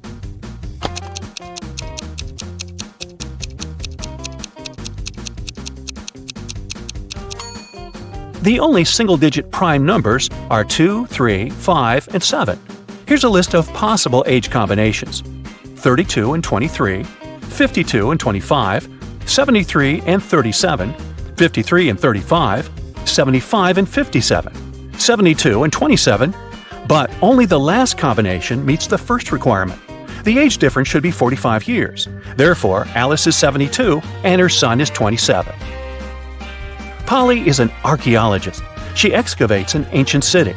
Suddenly, she finds a beautiful antique vase, or vase if you prefer. But one piece is missing. Polly also finds these ceramic fragments. Can you help her find the missing piece of the vase?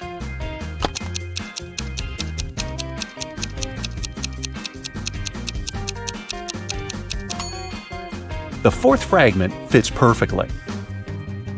Dan lands with a parachute in a field in the middle of nowhere. Been there, done that.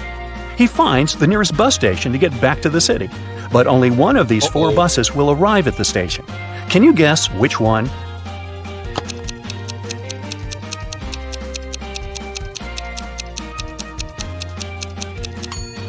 It's the 2nd bus. You can crack this maze much easier if you start drawing from the final destination. Amy leaves her workplace to go to the bathroom. She returns and finds out that someone had stolen all the cash from her wallet. Amy checks the wallet's surface for fingerprints, but she only finds her own. The next day, Amy questions 3 of her coworkers. Mike says, "Sorry, I've been out for lunch when the robbery took place." Oliver says, "I've been feeling sick all morning, so I went home early." And Will says, "I've been having a conference call with our clients." Can you spot the thief?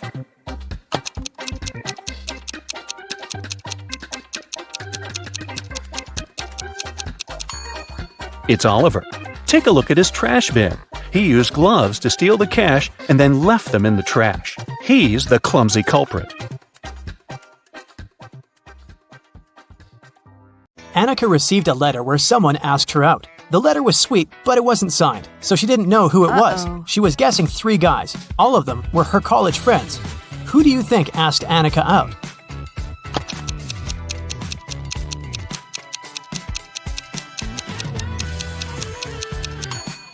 Look at this sign at the end of the letter. This guy has the exact same tattoo, so I bet that the letter is from him. An office was robbed and police arrived for an investigation. The money was stolen from a drawer, but there was no trace of breaking in. The lock was fine and the windows were all locked. Look around and try to guess how the robber broke in.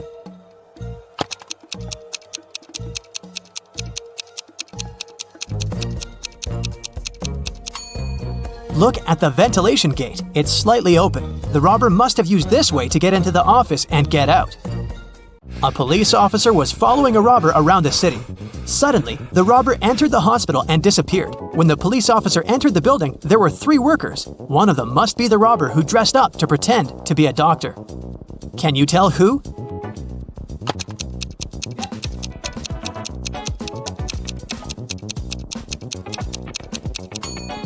It's the man in the middle. Look at his badge. There's a picture of a woman on it. He must have put on the first pair of clothes he noticed.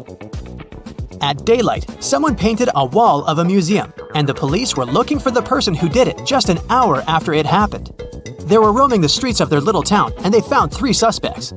Adam said that he'd been at work and just returned. Carter said that he'd been busy painting his fence. Blake said that she'd been walking her dog and didn't know anything about what had happened. Who is guilty?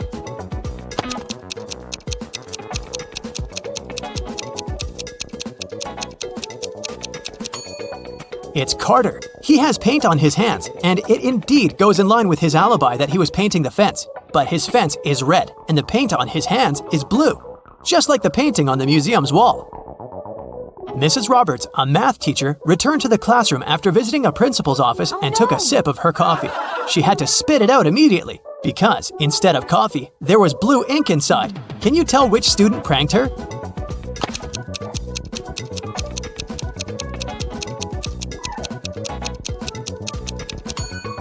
It's this one. Look at his hand. It has ink stains on it. Mrs. Taylor works in a selection committee of a big organization specialized in sustainable and green development. There is an open position for a researcher and she's looking through the applicants. Many of them are fake, either sent by underqualified people or generated by robots. Her task is to filter out real applicants and she needs your help. Let's start with this one. What do you think? Is it a real application?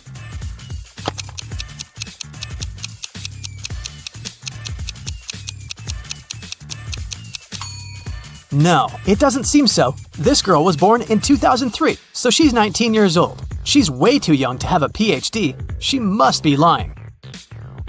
Okay, here's another one. What do you say?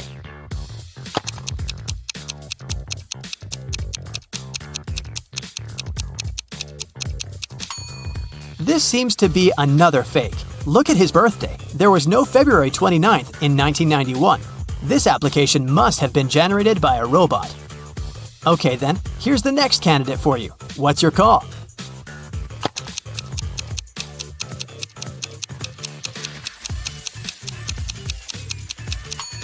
This young lady seems fine. I'd recommend considering her.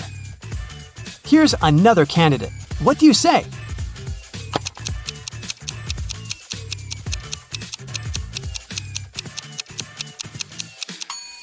He seems fine to me too. Next one, this candidate. Do you see something suspicious, or is it all okay?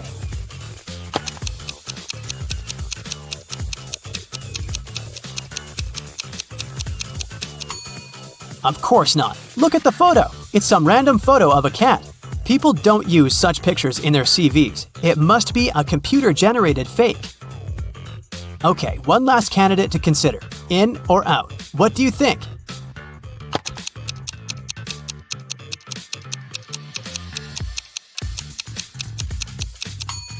It says that this person is from Narnia. Narnia is a fictional place. It doesn't exist in real life. So this CV must be fake too. A woman called the police and reported that she was robbed. She said that she was in a restaurant bathroom, fixing her makeup when someone attacked her from behind. She couldn't see the person and didn't know what they looked like. The police didn't believe her. Why?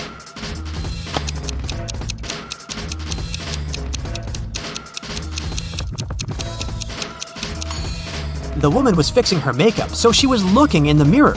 If someone tried to approach her from the back, she would definitely see the person. So she lied and made up the whole story. Mrs. Cook went on vacation with her 3 daughters, Kaya, Ruby, and Emma. They were on the beach, and Mrs. Cook had to leave to solve some business issues. The girls stayed, but their mother banned them from going into the water without her supervision. So, they were supposed to read or build sandcastles.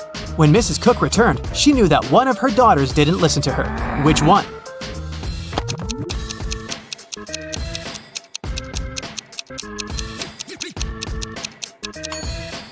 It's Kaya. Look, her hair is wet. This wouldn't happen if she didn't go into the water. There was a robbery in a neighborhood. Someone stole the seeds of rare and beautiful flowers from Mrs. Patterson, which she brought from abroad. The police interrogated several neighbors. Mr. Clark said, "I don't work in my garden at all." Mrs. Moore said, "Mrs. Patterson showed me these seeds and gave me a couple of them, but I'd never steal anything." Mr. Campbell said, "I'd mind my own business." Who stole the seeds?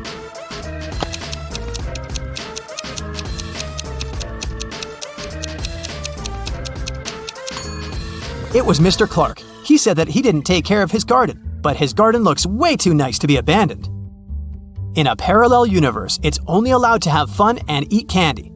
No one ever reads or studies. Mrs. Relham came back home after a long and fun day at a club and asked her daughters what they'd been doing. Hannah said that she'd been watching TV all day. Elle said that she'd spent a day in the water park. Ava said that she and her friends had had a candy-eating marathon. Still, Mrs. Relham could tell that one of her daughters lied and had actually spent all day studying. Who was it?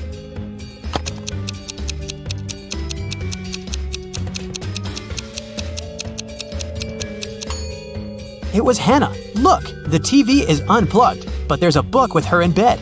She's definitely been reading it. On the weekend, Kira and her friends were supposed to celebrate a birthday of a friend online, but Kira didn't feel like it and didn't show up. On Monday, in school, she explained that something had happened and she hadn't had electricity or internet all day, so she'd spent the day in front of the computer writing her midterm paper. Her friends didn't believe her. Why?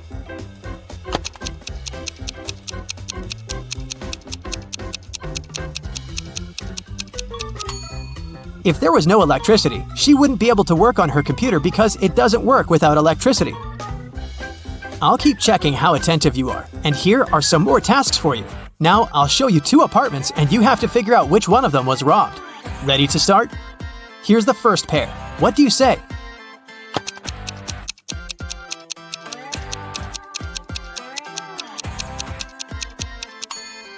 This apartment has a broken window, so obviously it's this one. Okay, great. Now the next one. 2 apartments of 2 different people. Which one was robbed?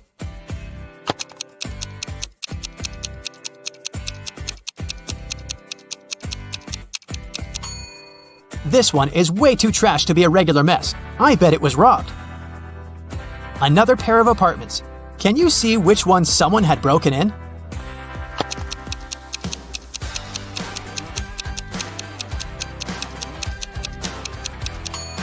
There are dirt stains on the floor. Someone was up here in boots. So I think that's the apartment that was robbed. Okay, we'll keep looking at apartments. But now your task is to say who do you think lives there? What profession does the person have? Let's start out easy. What about this apartment?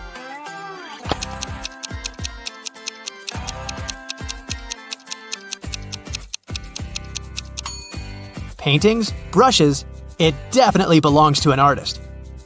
What about this one? Do you have any ideas?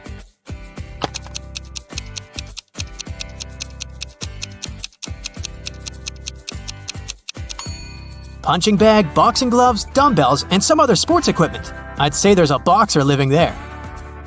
Take a closer look here. What are your thoughts?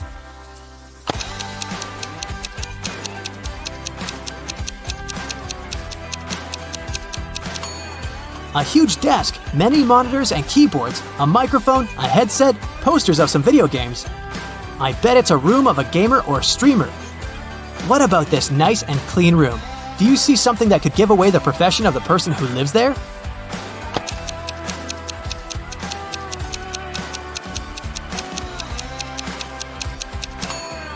There's a ballet bar, and there are also some tutus in the wardrobe. It's the room of a ballerina. And some more tasks for you. I'll show you some photos, and you'll have to find what's wrong or odd about them. Here's the first one. What do you say?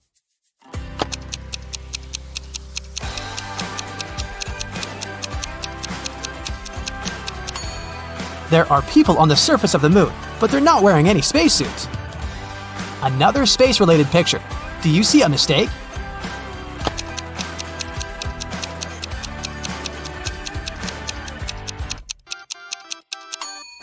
Look closer. It's not the moon, it's Saturn. What about this photo? Do you see something odd here?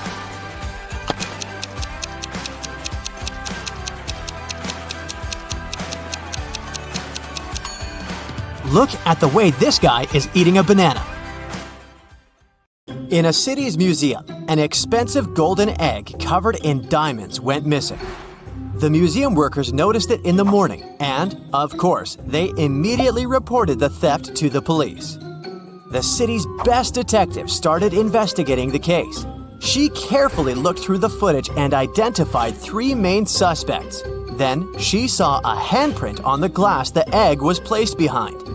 Take a look at these handprints and at the suspect's hands. Who is guilty?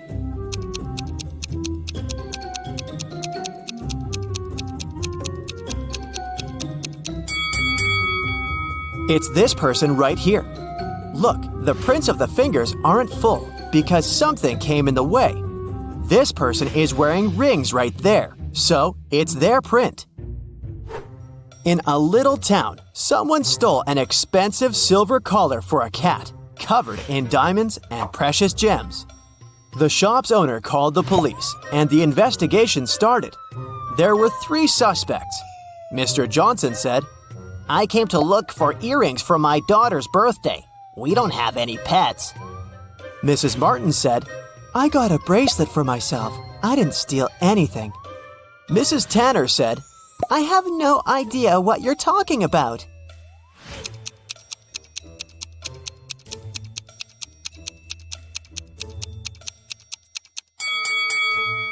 The thief is Mr. Johnson. There are cat footprints in his garden, so the family obviously has a pet. There was a robber in the city, and no one could catch him for several months. After another incident, the police saw the robber entering a hospital. They walked in and ran into 2 doctors. Which one of them is fake and is actually the robber?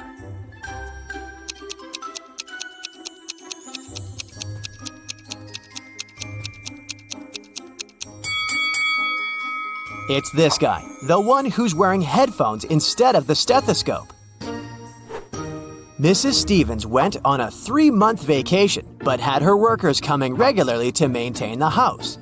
When she returned, she realized that one of the workers was skipping quite a bit of work once in a while, going on an unplanned vacation themselves. Who was it?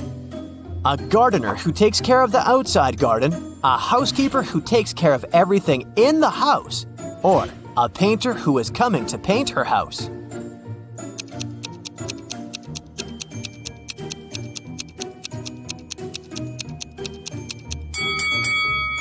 It's the housekeeper. Look, the houseplants dried out. Seems like he skipped a couple of weeks of work and probably only cleaned the house right before Mrs. Stevens returned. Do you think you can figure out who the bride of this man is?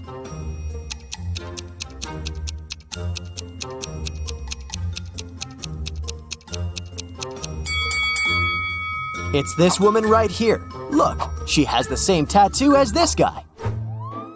A small city's police got a message that monsters silently flooded the town and now live among humans. It's not a problem, but the police decided to identify them all to keep an eye on them. Can you help the police identify in which houses the monsters live? Here's the first task. You see 2 houses and a vampire lives in one of them. Which one?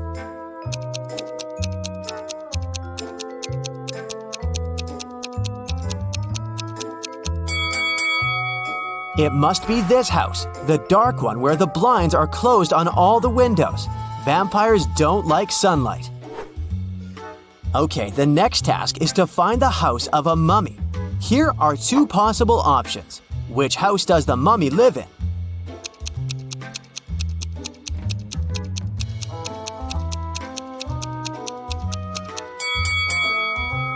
This one. Look, there are bandages around the house.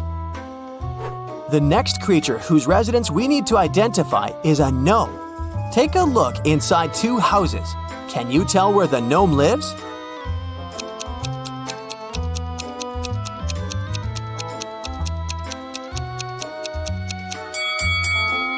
Probably in this house. All furniture is smaller and placed way lower than in the other house, so it must be the residence of someone small, like a gnome. Now, we need to find the house of a centaur. Take a close look at both houses. Can you identify the one?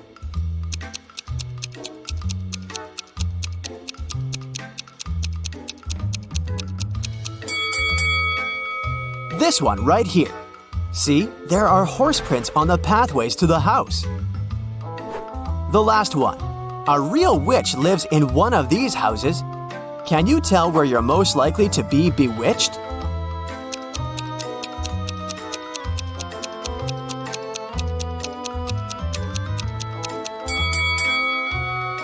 Did you notice this cute black cat?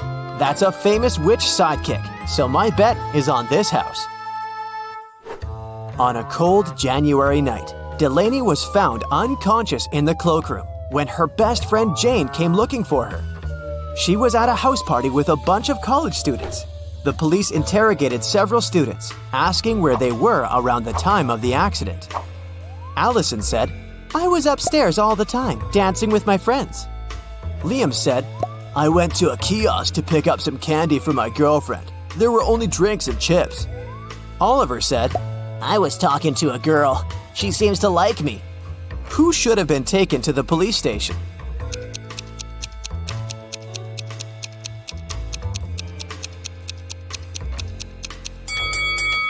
Liam. It's a cold night, and he would need a jacket to go to a kiosk. And if he needed a jacket, he would go into the cloakroom to get it, and would have found Delaney instead of Jane. So either he lied or walked past an unconscious girl.